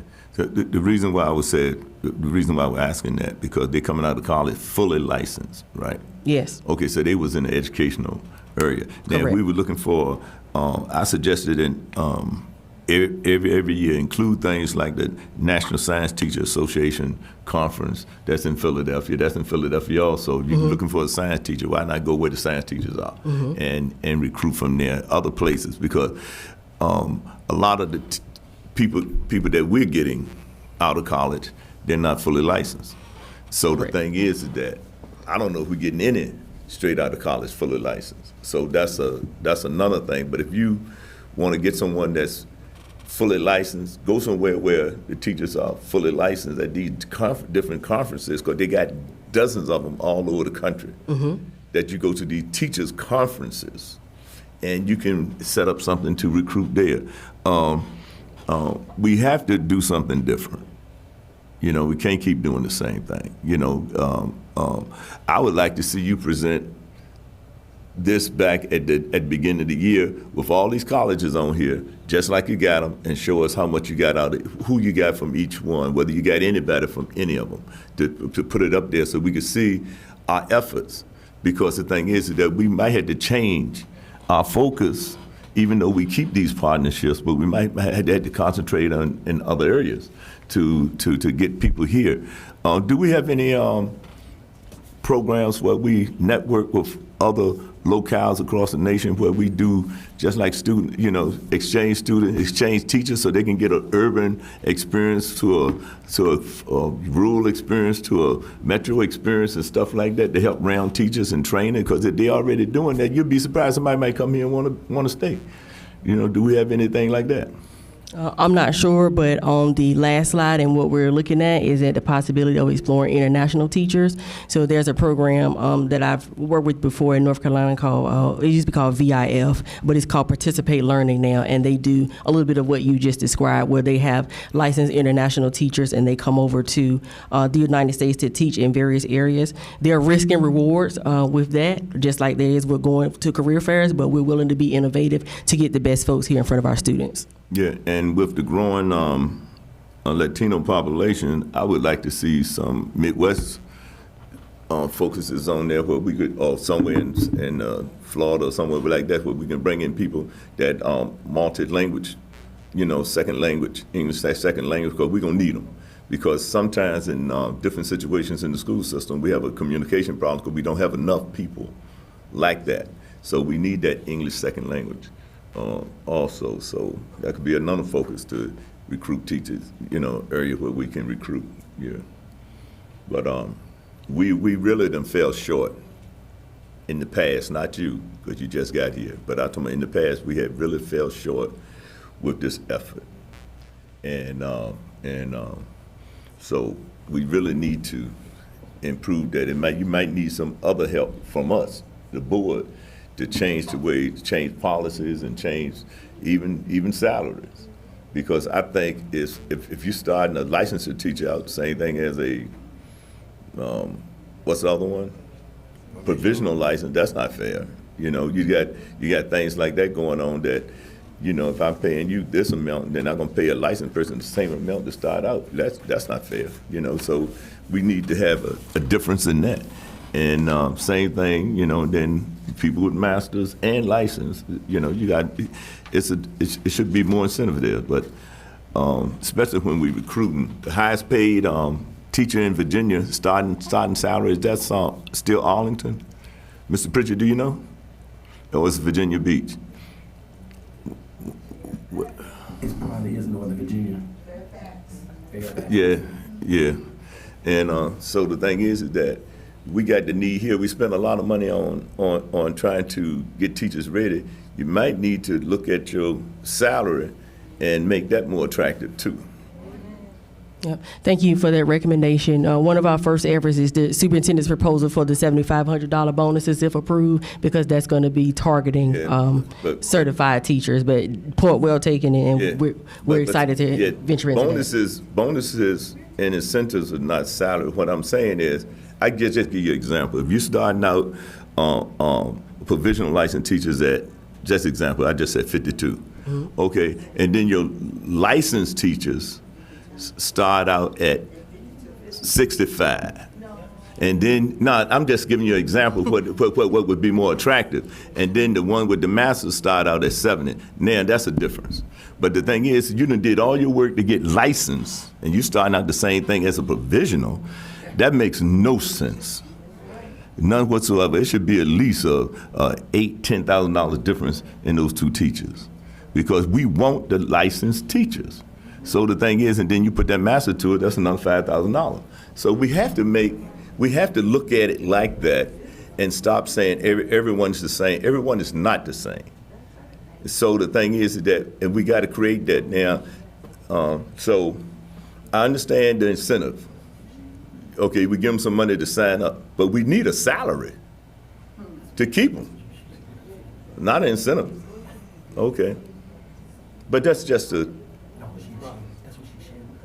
Oh, she already shared that? Yeah. Oh, yeah. Because you sounded just like her. Okay. Well, we talked about it before, but I didn't know, the way you look. Go ahead. Well, anyway, those teacher conferences are the ones that I think, if you go to the ocean, if you're looking for a shark, you wouldn't go to the lake, you go to the ocean.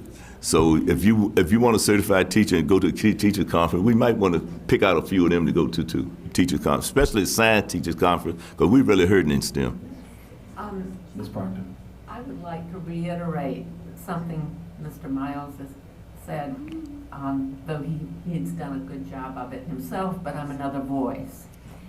You're new here, and I have heard Mr. Miles bring up this very thing about attending conferences where teachers go, as opposed to just going to career fairs. I have a human resources background where we did career fairs. Now, I wasn't recruiting for teachers, but I know, just based on the number of people graduating from teacher colleges, you're not going to get a lot of teachers. So I would challenge us to do what he has suggested before and even now, is to go to some teacher conferences, because I think you'll get some quality people there, perhaps. I don't know that. Okay. Yes, ma'am. I just want to share with Mr. Miles, and we've shared this with the board also. We are putting together, the mayor had asked us to put together a proposal what the starting salary would be for new teachers at $60,000, and we're also including what it would be to move a teacher that's not making 60 but would have to make more than 60, how much it would cost to move them up also. So we're putting that together to present that to City Council also.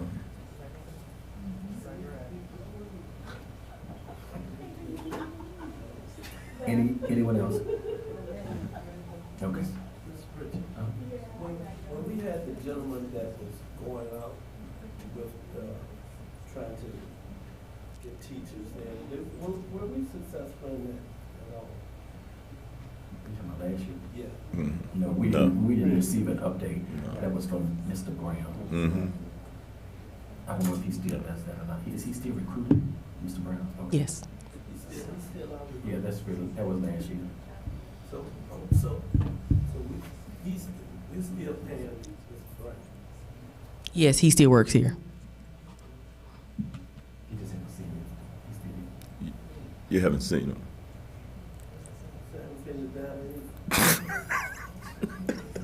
Let me turn my mic on. All right. Thank you. Thank you, Ms. Oh, no, one more. Long Lane, right? Thank you, Ms. Long. Thank you, Dr. Longlang, for your presentation. I know you'll be coming back to provide updates, so thank you very much for your first couple of weeks in Petersburg. We have lots of work to do, but we have already started, and we have had some great starts, so thank you. Ms. Brown, we're going to move to 4E. Okay. Thank you, Board Chair Pritchett and school board members. Tonight, we have our final presentation of this evening, which is a attendance plan update. And so I will bring to the podium Dr. Yasmin Gay, our Chief of Staff, and then Mr. Paul Brown, our Chief Academic Officer, to give a brief update on our attendance plan and and where we are at this moment in Petersburg related to our attendance data. Thank you, and we will try to be brief. We are the last presentation, so we will try our best. Good evening, Board Chair Pritchard, Vice Chair Pierce, and our esteemed board, our Superintendent Brown, our community members that are here, and our staff also. Good evening. My name is Dr. Yasmin Gay, Chief of Staff. I am here with our wonderful Chief Academic Officer, Paul Brown. And we will be giving you an update on our attendance plan. Just earlier today, we had an opportunity to celebrate our students. I hope this is another celebration because we met a milestone.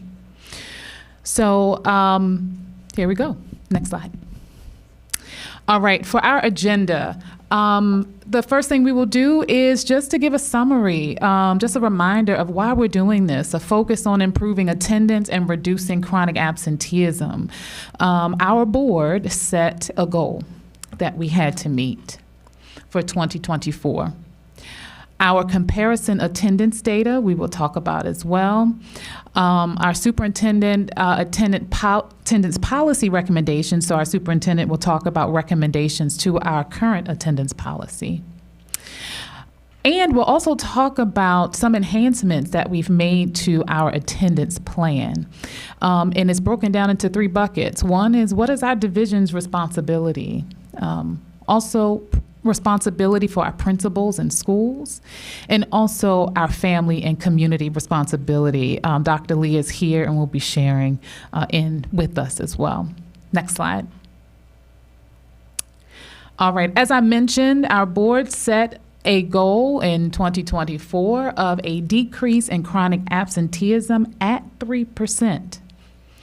So just to talk about what our continuous school support will be at the school level and also at the division level, just briefly, our attendance collection and our definition of what attendance is. We have to be very clear about what we mean about that in our schools and our division, understanding what and how data is collected. Weekly meetings with attendance secretaries at the school level. So you'll see these are multiple indicators that we are zoning in on in our improvement plan. At the division level, we mentioned before that we have convened an attendance task force. And as you know, a task force is brought together to solve a problem. Right?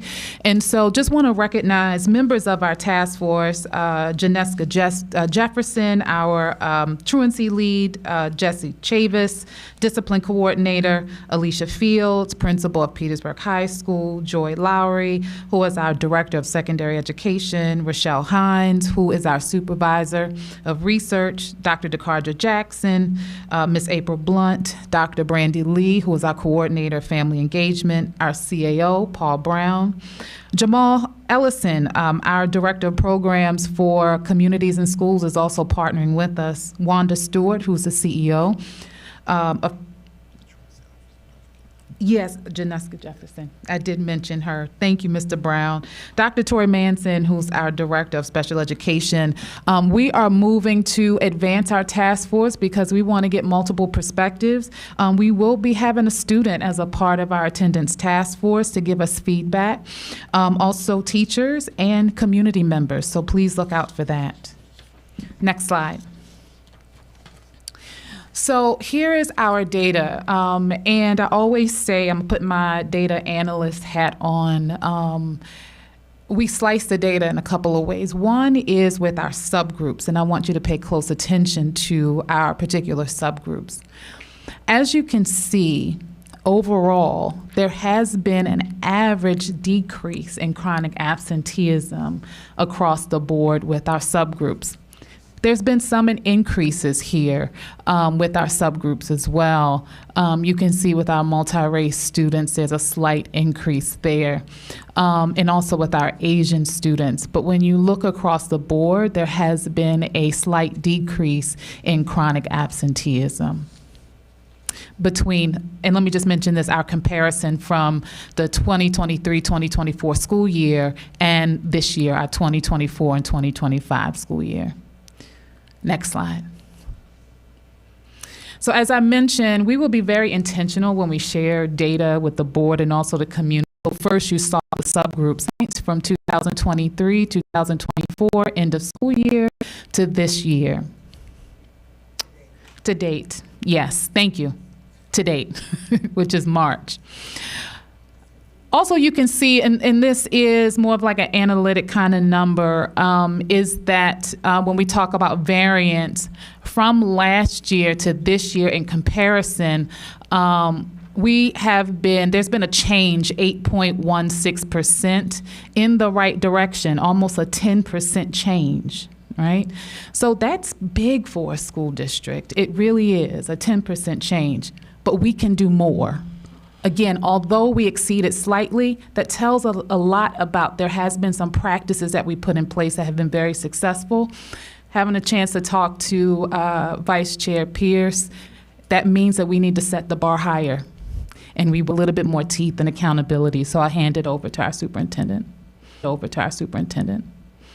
Thank you, Dr. Gay. School board members, I just want to draw your attention to some revision recommendations based on the feedback from our task force.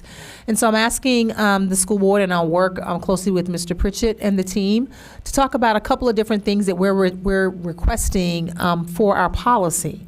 And so we're going to start with accountability really quickly.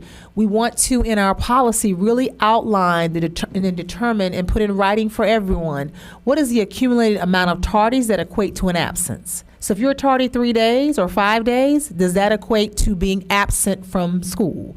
And so we need to clearly outline that. We're recommending that for our policy. We're also asking that we look at how to determine impact on attending graduation ceremony. So how many days a student has missed. If a student has missed 18 days or 25 days or 30 days, are they still able to participate in the graduation ceremony? Because we want to make sure that we figure out if we can tie their ability to participate to the number of times that they have been absent during that school year, especially as a senior. Then we also want to look at accountability around acceptance of a certain number of parental excuse notes. We know that it is very easy for us to generate a note when you are out. We need to really look at, in our policy, we're asking if we can include how many notes that we really want to have to say, this is the number of notes that we're going to accept as it relates to your student being absent and being excused. And so these, again, just are suggestions for our policy review. Then we're also looking for our clear definitions of absences. What is excused and what is unexcused? We really want our policy to outline that. We want legal vacation absences that are included, and what are non-school related sports. Because we do have students who participate. How do we define that? Is that an absence, or are we allowing our students to go participate in something different that has nothing to do with their school-related attendance? For example, we have lots of AAU students who have to travel. I was an AAU mom, so I understand going all over the country for sports. How do we treat those absences when they have to leave on a Friday and they're not in school? We want to be really, really thoughtful about that in our absence in our policy. And then we want to be really clear as a division. We're recommending truancy versus chronic absenteeism. If a student misses the established number of days, they may fail for the quarter. So if you miss 30 days, so that no one is unclear. And then lastly, looking at virtual learning. So what is determined seat time minutes for attendance? As we look at, we're not going to move forward this next year because we have so many things on the plate to talk about any type of virtual learning program right now. We're going to take some time to think that through. But as we think about it, how do we allow students to make up absences? Okay, do we establish a policy for virtual absences? How do we do that? So we want to make sure that we just want to dig deeper into the policy. So I just wanted to bring these really quickly for the board to just start thinking about as we try to refine the policy. Thank you, Superintendent. Just want to mention something before Dr. Lee starts. Our attendance task force, we looked at policies from our surrounding divisions, and we were able to make some comparisons. And there were some things that we wanted to add to our own policy or make recommendations to the superintendent to create more accountability around our policy. I just wanted to mention that, and thank you to our attendance task force for that work session. Thank you. And so right where we are, we want to take the recommendations that are being made by the superintendent. And once those recommendations to policies have been approved, we want to make our parents aware of the changes to those policies. Because one of the things that we truly believe is that the work of attendance and reducing our rates of chronic absenteeism, it is the work of everybody. It's the work of our school division, it is the work of those in our local community, and it is the work of those in our school communities.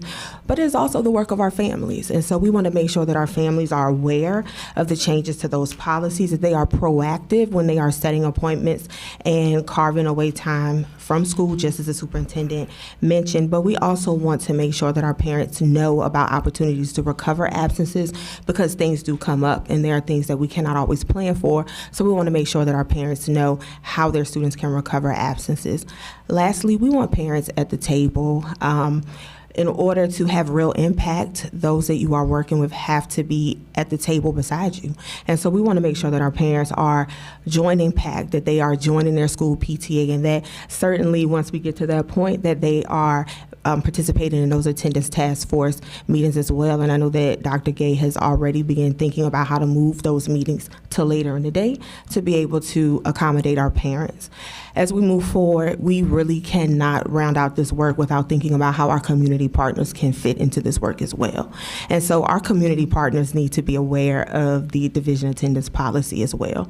What I love about being able to work with over, 20, 25 community partners at this moment is that they want to be on the same page with us. They want to know how they can help, and so this is really important.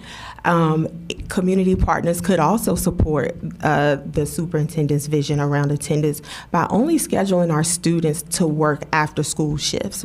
We have so many students that, say they are missing out because they are at work, and sometimes we're out in the community and we see our students. And so I think this is an opportunity for our community partners, our local employers, to walk hand in hand with our school division to be able to achieve a common desired outgo. Lastly, we want to be able to work with our community partners to leverage their resources to mitigate the barriers that lead to chronic absenteeism. When you do a root cause analysis and understand why our students are absent, to be able to have the resources to mitigate that barrier is an important support. And then lastly, and certainly but not least, having our community partners at the tables alongside our team and our parents as well.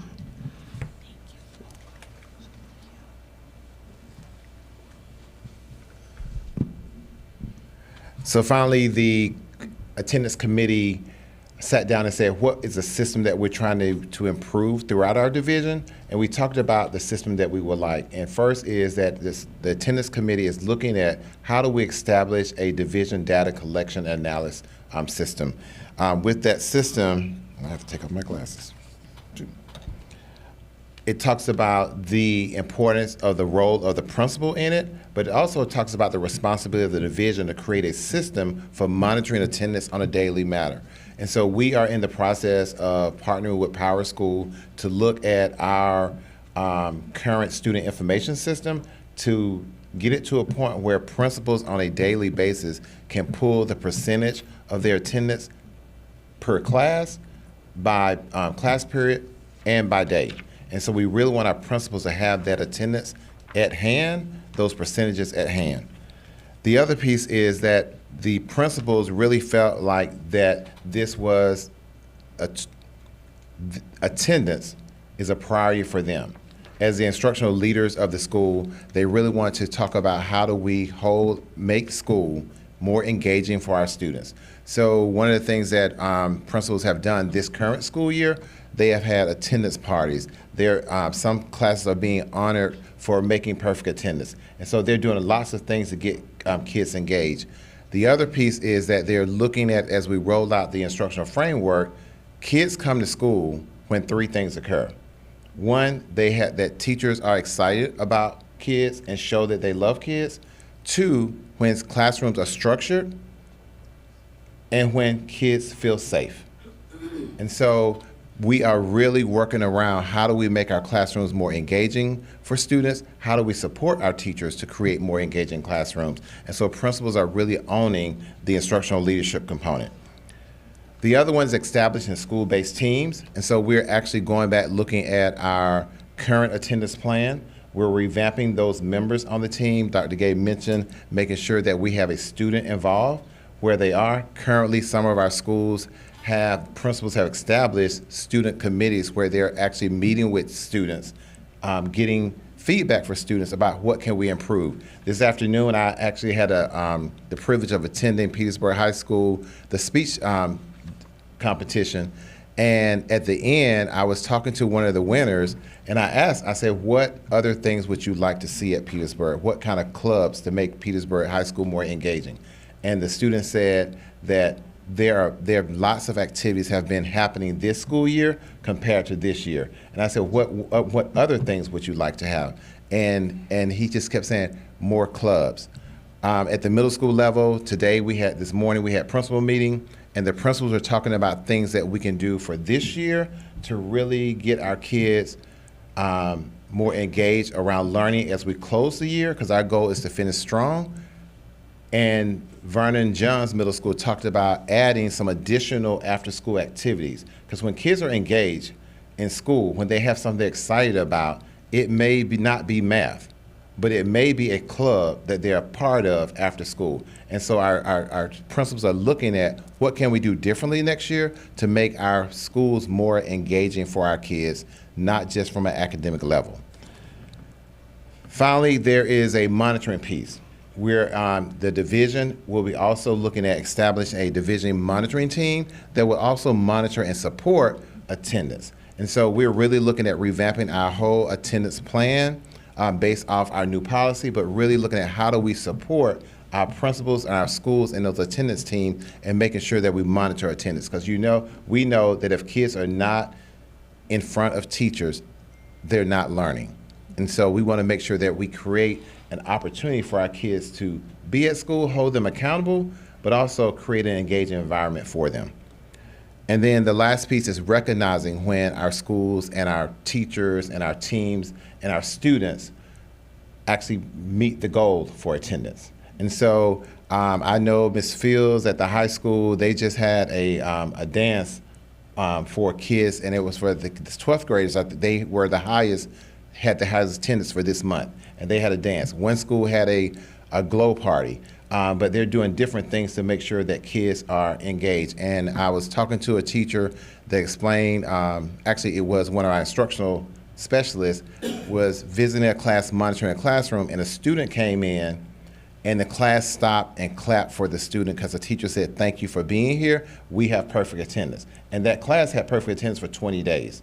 So our schools are doing some wonderful things to engage students. The attendance team is really looking at how do we build the infrastructure around to support monitoring attendance, and also looking at how do we revise our policy based on the recommendations from the board, based on the approval of the board, not recommendations. Next slide. That's it. So I'll stop here, and Yes. we'll have questions. Thank you, Mr. Brown. Thank you, Dr. Gay, and thank you, Dr. Lee, for your attendance piece. I just want to make sure that we highlight again that we are in the process of revamping our attendance plan. But again, as you heard the team talk about, we actually are putting into place the required attendance teams at every single school. And so we know that with all the things and challenges that you have in a school division, what gets monitored gets done.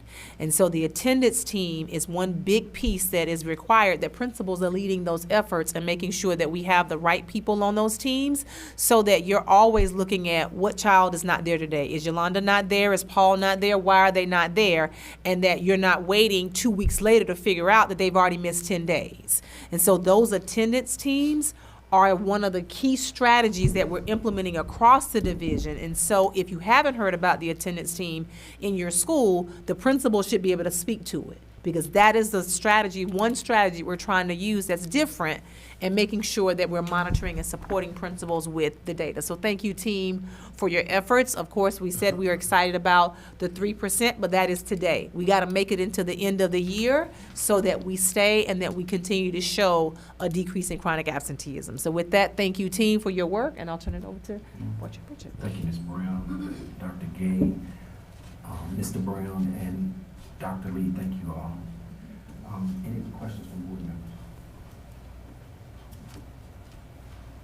Ms. Tucker?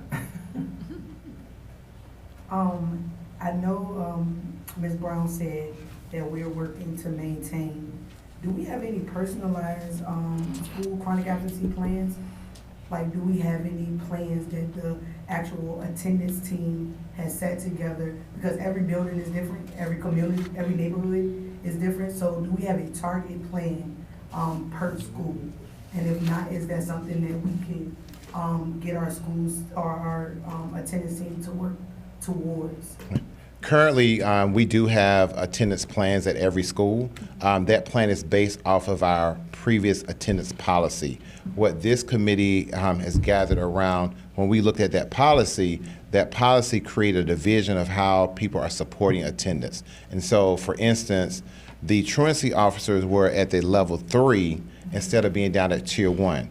What our team, and I really appreciate the members of the attendance team, we're looking at how do we revamp the support to make sure that everybody's involved at level 1, and their support would change as it goes up the level. But like right now, we're looking at revamping our attendance policy to show that truancy officers are part of the level 1 of the tier 1 piece of attendance. But there is a policy correctly now, and every school does have an attendance plan. Can I just add something just really quickly?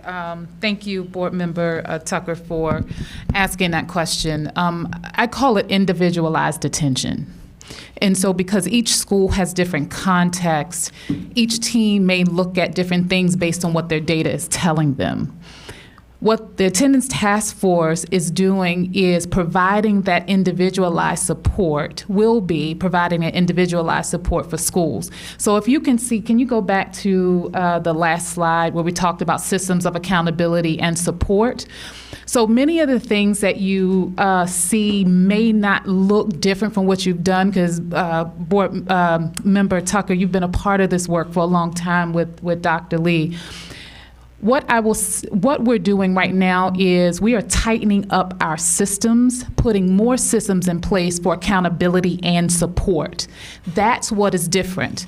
So again, every principal will be leading their attendance teams. That may or may not been happening at the schools.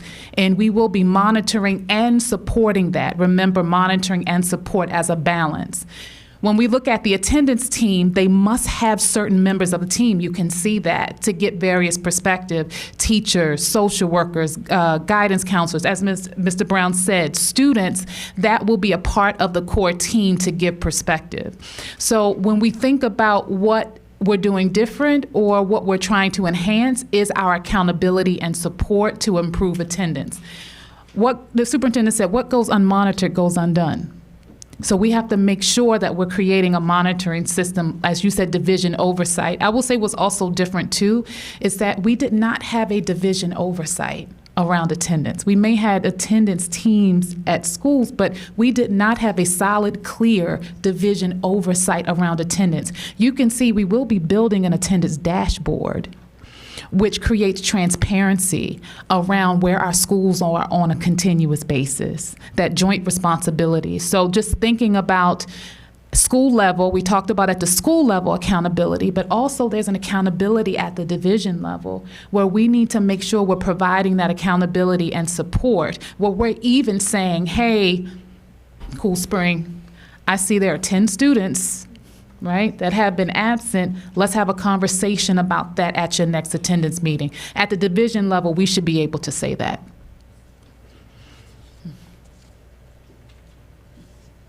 Thank you.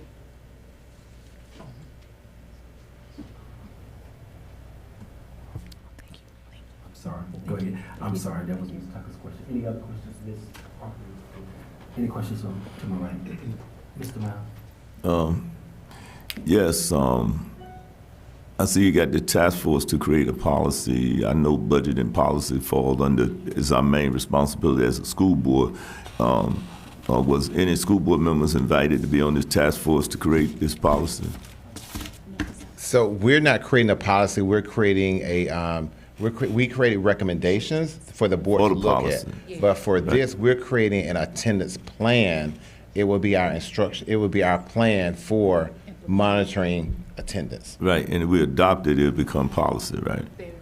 Once you adopt it, it will become. Okay, that's what I'm saying. Once you Because- share the policy based Right. off of the recommendations, then. And the reason why I'm addressing the school board with this, is just like the budget, I told you, you need to know what you're approving. If you get it and you go back there for 1 hour and you gotta become an expert on what they did, and you're approving something that you really haven't had time to really look at and get a feel for it and then give good suggestions, because once we approve it, it's not theirs no more, it's ours. Do you understand that? That's why you need to get involved. You need to educate yourself on everything that's going on. You just can't leave it to chance. Even though they're experts, still your input is final. This board input is final. Once you approve it, that's us. You can blame them all you want, but we're the ones that approved it. They didn't approve it. We did. So you really need to know what you're approving. You need to be involved in these, in what's going on. And even if you got to inconvenience yourself, like Mr. Pierce does every time we have a student hearing, he's here all the time, and he's driving a good little ways to get here. And we're doing this because we're willing to inconvenience ourselves to get the job done. And so we need to really be willing to inconvenience ourselves to really know this, all the work that they're doing that we're familiar with, and that we understand why they chose these paths that they take, not in a 1 hour period of time, but over a period of time, to understand this is what we're approving, this is why we need to approve it. So it's very important that we're involved, because that policy is ours, that budget is ours. Once you approve it, that's it. You gotta live with it. So we need to get involved. And one thing I know about absenteeism in educating people, that regardless of the policy, we gotta meet the students where they are. And we gotta come up with a policy that does that for education, not penalization, but education. So I encourage y'all to come up with a plan to, if the ones, even the ones that don't come to school, we got to find a way to educate them. That's what should be in that policy. Where do we draw that line? Where is chronic absenteeism? Say, for example, you can miss 10% is 18 days a year, right? Because there's 180 days. Okay, in that semester, when they get to 9, what are we going to do? What are we going to do when they get to that ninth day? What are we going to do? It should be in that policy clear. This is what we're going to do. And those type of things don't exist. And we need to look at that. Where do we draw that line when they get to that 9th day in that semester? So the thing is in accountability. So please consider all those things in that definition. You're going to respond to it? I'm going to respond to you. Mr. Miles, believe it or not, you are correct. We do need to, before they bring us anything pertaining to our policy, I will just share on Ms. Brown, we need at least 1 or 2 board members that will be on that committee to help to give input on that policy, the making of that policy before it comes to the board. So they would need to appoint, we would need to appoint at least 2 individuals on that committee. And I know the board might not, everybody might not have the time to do it, but the ones that can do it, can we have a session where we look at it, just us with the superintendent, and review it, and after everybody got it and read over it, don't come to the meeting if you didn't read over it. I'm telling you, because that is so frustrating. If you're gonna come work on it and you haven't read anything, you haven't done anything, that is so frustrating to come up here and try to talk about something you're not familiar with. It is so hard. I'm not saying don't come, I'm not gonna say don't come to the meeting, but I'm saying consider. Because when you come there and you didn't do your homework, you didn't take time to do it, it makes it hard on everybody.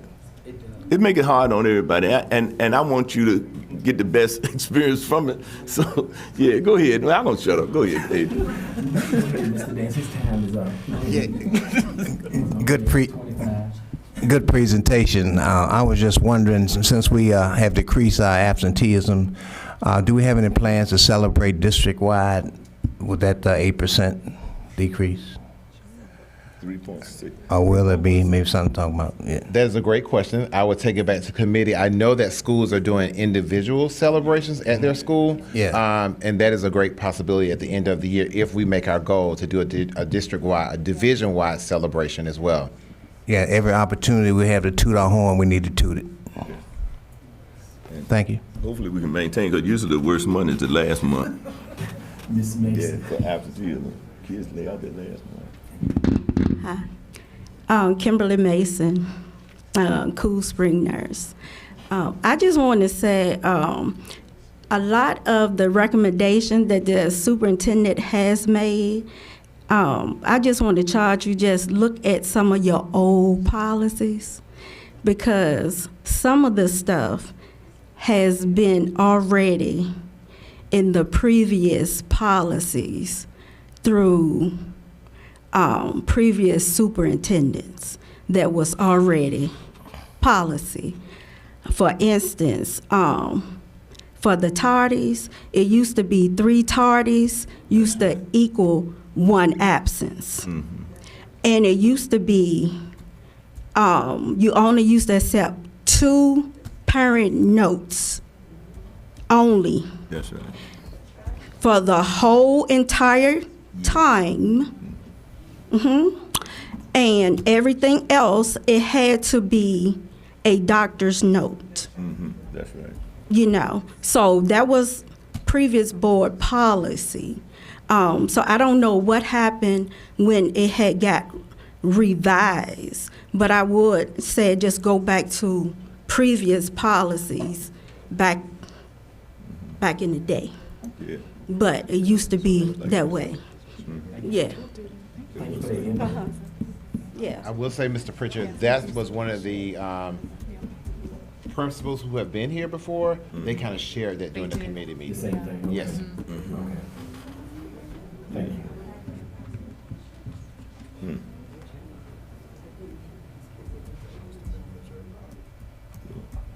you. Ms. Tucker? One last thing, actually 2.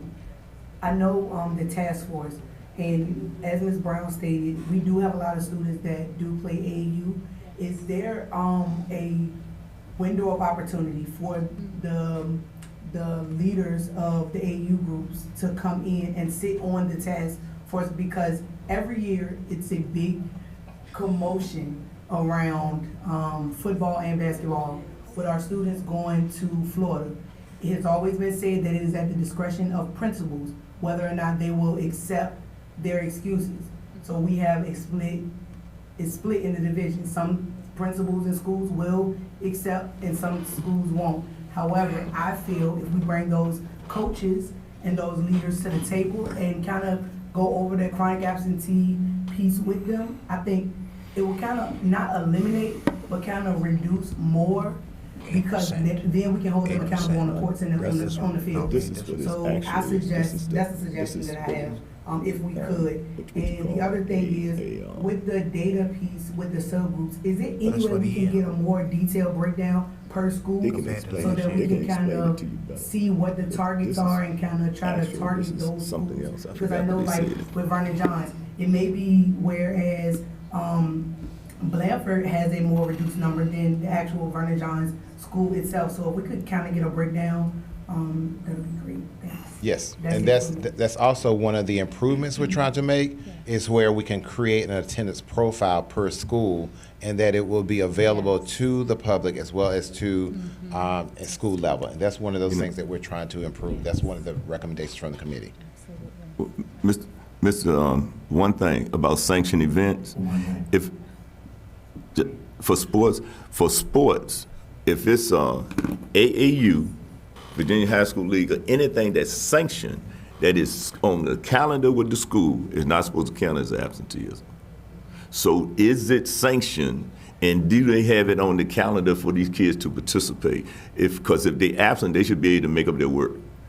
So for any sanctioned event, that team need to make sure it's on that principal have those kids and they list the names that go into this sanctioned event. Because those kids, when it's sanctioned, that means everything is covered, insurance, everything.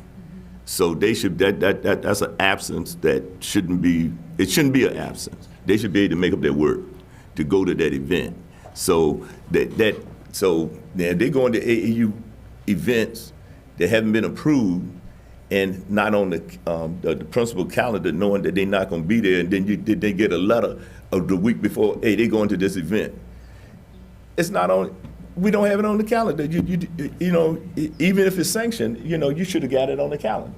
And the thing is, we just can't take your word for it to just add something during the year. You got to let us know at the beginning of the season that you're not going to be here this day, and then and it's a sanctioned event. So some people just fly by night and it mess you up. So I could see the problem with kids going to things, especially young kids, where the coaches didn't do the due diligence to do the legwork to make sure everything is taken care of, because absenteeism is important. Mm-hmm. And Board Member Tucker, I do appreciate that offer, because there needs to be a bigger conversation, because we want to create a whole student, and that is academics as well as sports. And so we want to make sure that those students who are going away, that we're not widening the gap academically with them while they're away, and so there needs to be a balance. So the team would definitely be open to having those conversations. Yes. Appreciate it. That's it.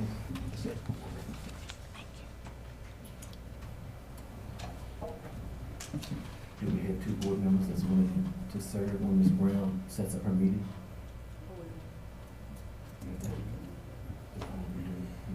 Do you have time? Ms. Tucker? I just said. Ms. Davis? You have a lot on your plate also. I have a lot on my plate, man, too much. It's depending on, okay. Well, we'll start with you. Okay, we've got one. Okay, That's good. We have one. That's good. That's good input. Thank you. And if you can't make it, let me know. I'll be your alternate. But student hearing take up a lot of time. Yes. It takes up a lot of time. I ain't taking no story. Nothing else. Thank you. Thank you. Next, we move to public comment period. Public and staff comments are encouraged during the public comment period. No person may speak on an issue for more than 3 minutes. Please give your name, address, or ward number when you come to the podium. And we have Ms. Lily Cook. Right.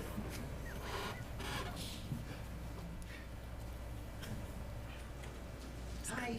Hello. Hello. Superintendent Brown, Mr. Pritchard, board member, guest. Same person, different story. I am here for support and help. I've had a couple incidents happen on my bus since the last time I was at a board meeting. And it's getting to be old and tiresome. When can we get some support? When can we get some protection? Sooner or later, it might end up someone gonna get really serious hurt. And I'm not speaking for everybody, I'm speaking for myself, but I'm not the only driver that is having issues. And it's out of my control now. As soon as I retaliate or do something, I might get written up or lose my job because I'm trying to protect myself. And that's not fair to us. You know, we out there by ourselves.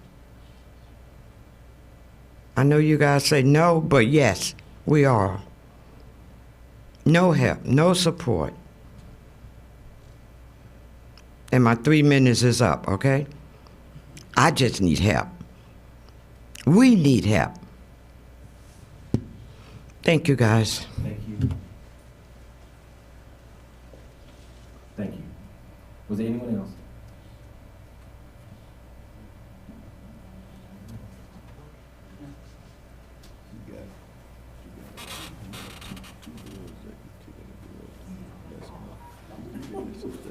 Thank you.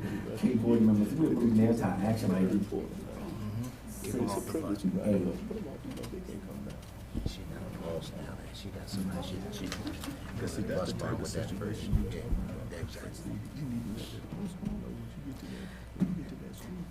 All right, thank you, Board Chair.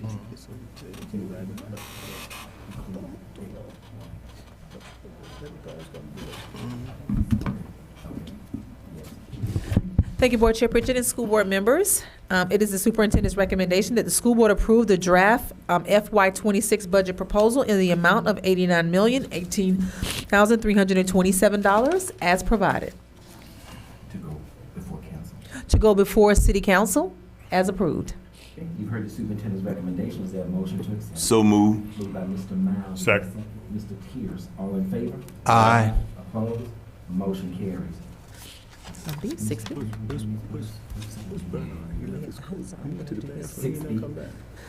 Thank you, Board Chair Pritchett and school board members. It is the superintendent's recommendation that the school board approve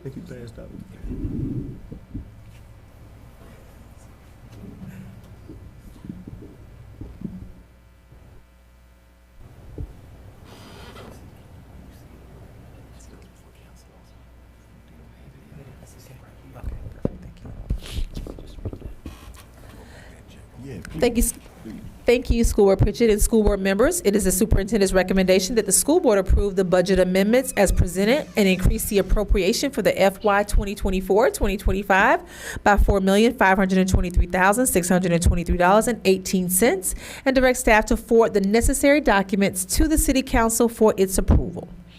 Okay, you hear the superintendent's motion to approve the budget supplements to go before City Council. Is there a motion to accept? So move. Moved by Mr. Miles. Is there a second? Second. Ms. Proctor, all in favor? Aye. Opposed? Motion carries. 6C. Thank you. School improvement. Thank you, School Board Pritchett and school board members. It is the superintendent's recommendation that the school board approve the school improvement grant, SIG, as provided. And then including extended learning also, right? Thank you, Board Chair Pritchett. Let me start over. It is the superintendent's recommendation that the school board approve the school improvement grant and the extended learning grants as provided. Thank you. You've heard the recommendation. Is there a motion to accept? So move. Moved by Ms. Proctor. Is there a second? Second. Mr. Miles, all in favor? Aye. Opposed? Motion carries. 6E, vendor contract. Oh, I'm sorry. 6D, field trips. Thank you, Board Chair Pritchett and school board members. It is the superintendent's recommendation that the school board approve the overnight field trip request to enable Petersburg High School students to attend the VHSL State Speech Competition March 28th and 29th, 2025 in Salem, Virginia, and to engage the Agriculture Career Explorations April 1st through the 6th, 2025 in Memphis, Tennessee. You've heard the superintendent's recommendation. Is there a motion to accept? Second. Ms. Proctor, second by Mr. Miles. All in favor? Aye. Opposed? Motion carries. 6E.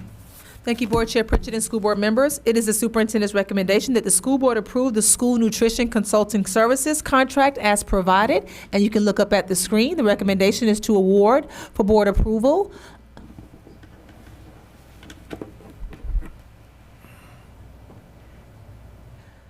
the award of the contract for the remainder of the year to provide school nutrition consulting services for our school nutrition program between now and the end of the school year for Taher Inc. out of Minnetonka, Minnesota. And so again, it is the superintendent's recommendation that the school board approve the school nutrition consulting services for Taher Inc. and contract award as provided. Is there, I'm sorry, you heard the superintendent's recommendation. Is there a motion to accept? So move. Second. Mr. Miles, second by Mr. Pierce.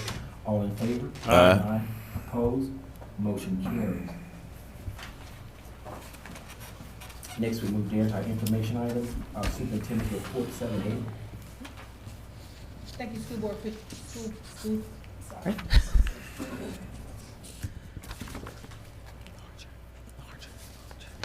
Thank you, school board Chair Pritchett and school board members.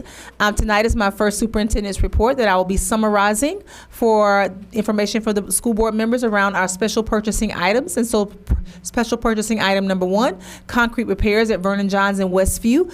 Petersburg City's Public Schools is providing information to the board about purchasing related center, dumpster pad, entrance, and sidewalk concrete repairs at our very own Westview Early Childhood Education School, and a dumpster pad, handicap ramp, and sidewalk concrete repairs repairs at Vernon Johns Middle School, not to exceed the amount of $95,000, and the work to be performed by Virginia Concrete Construction Company and to be completed no later than 6/30/2025. I also want to update the school board members tonight on our science coaching support that we will have at Petersburg High School.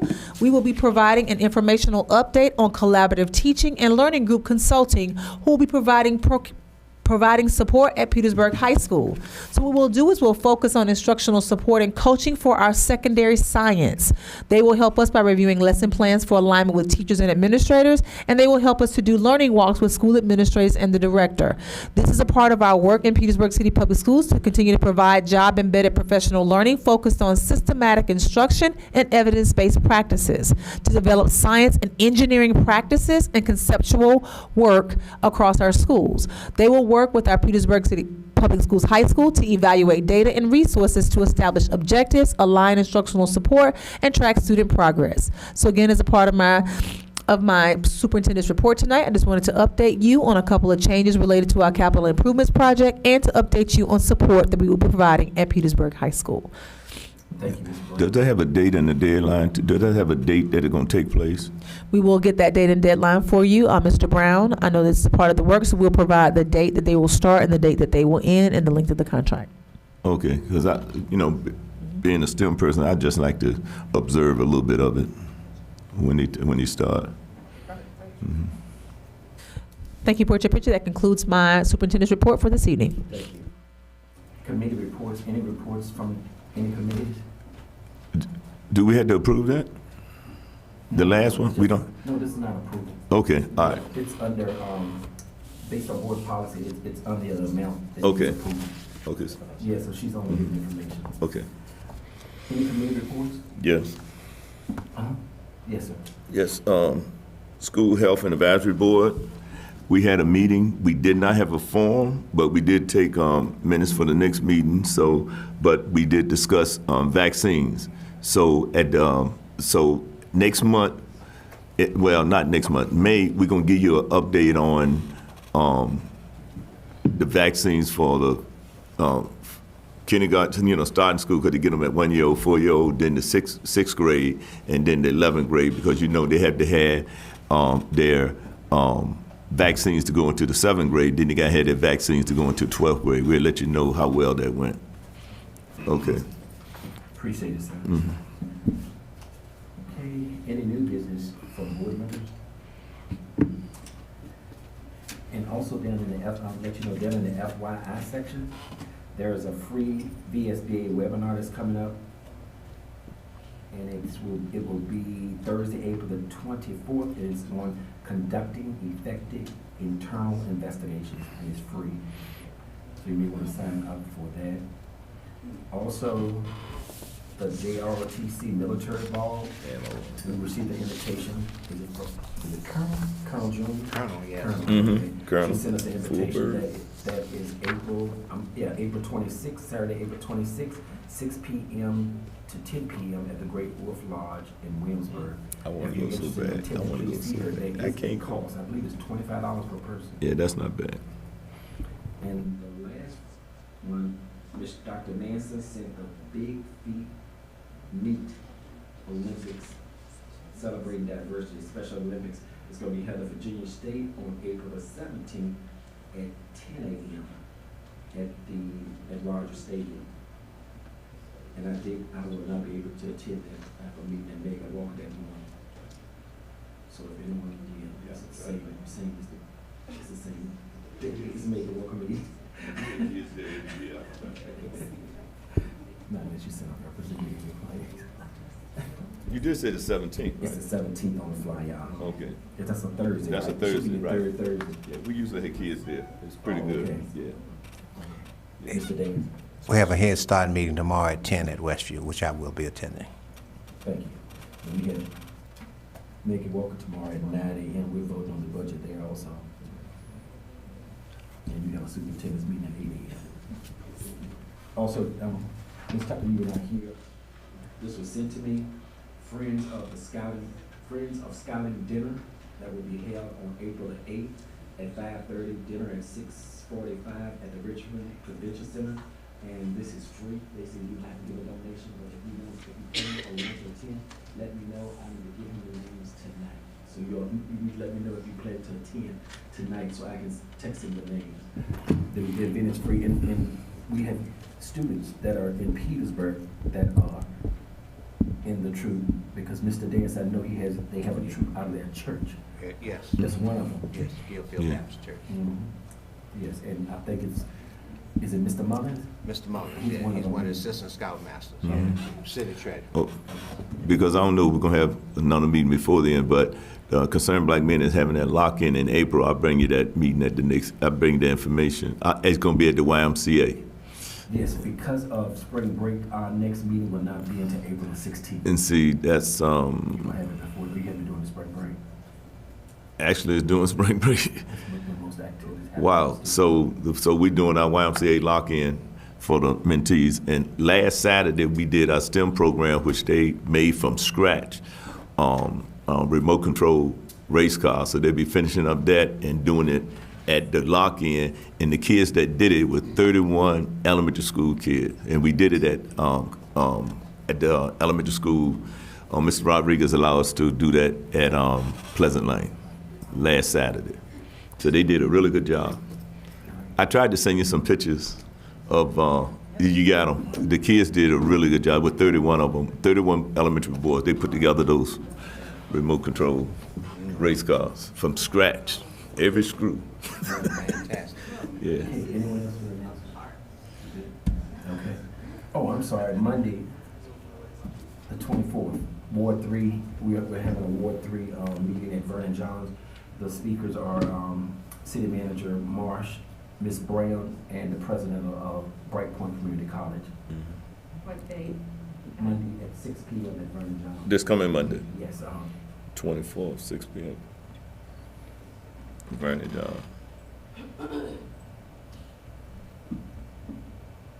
If there are no other announcement, I'll entertain a motion to adjourn. So moved. Moved by Mr. Davis, is there a second? Second. Mr. Pierce, all in favor? Aye. Opposed, motion carried. This meeting is now adjourned. Have a good evening, everyone. And if we don't see you, enjoy your holiday, your spring break. I thought you said spring break with April. Man, Easter time here. Wait a minute. You said, when does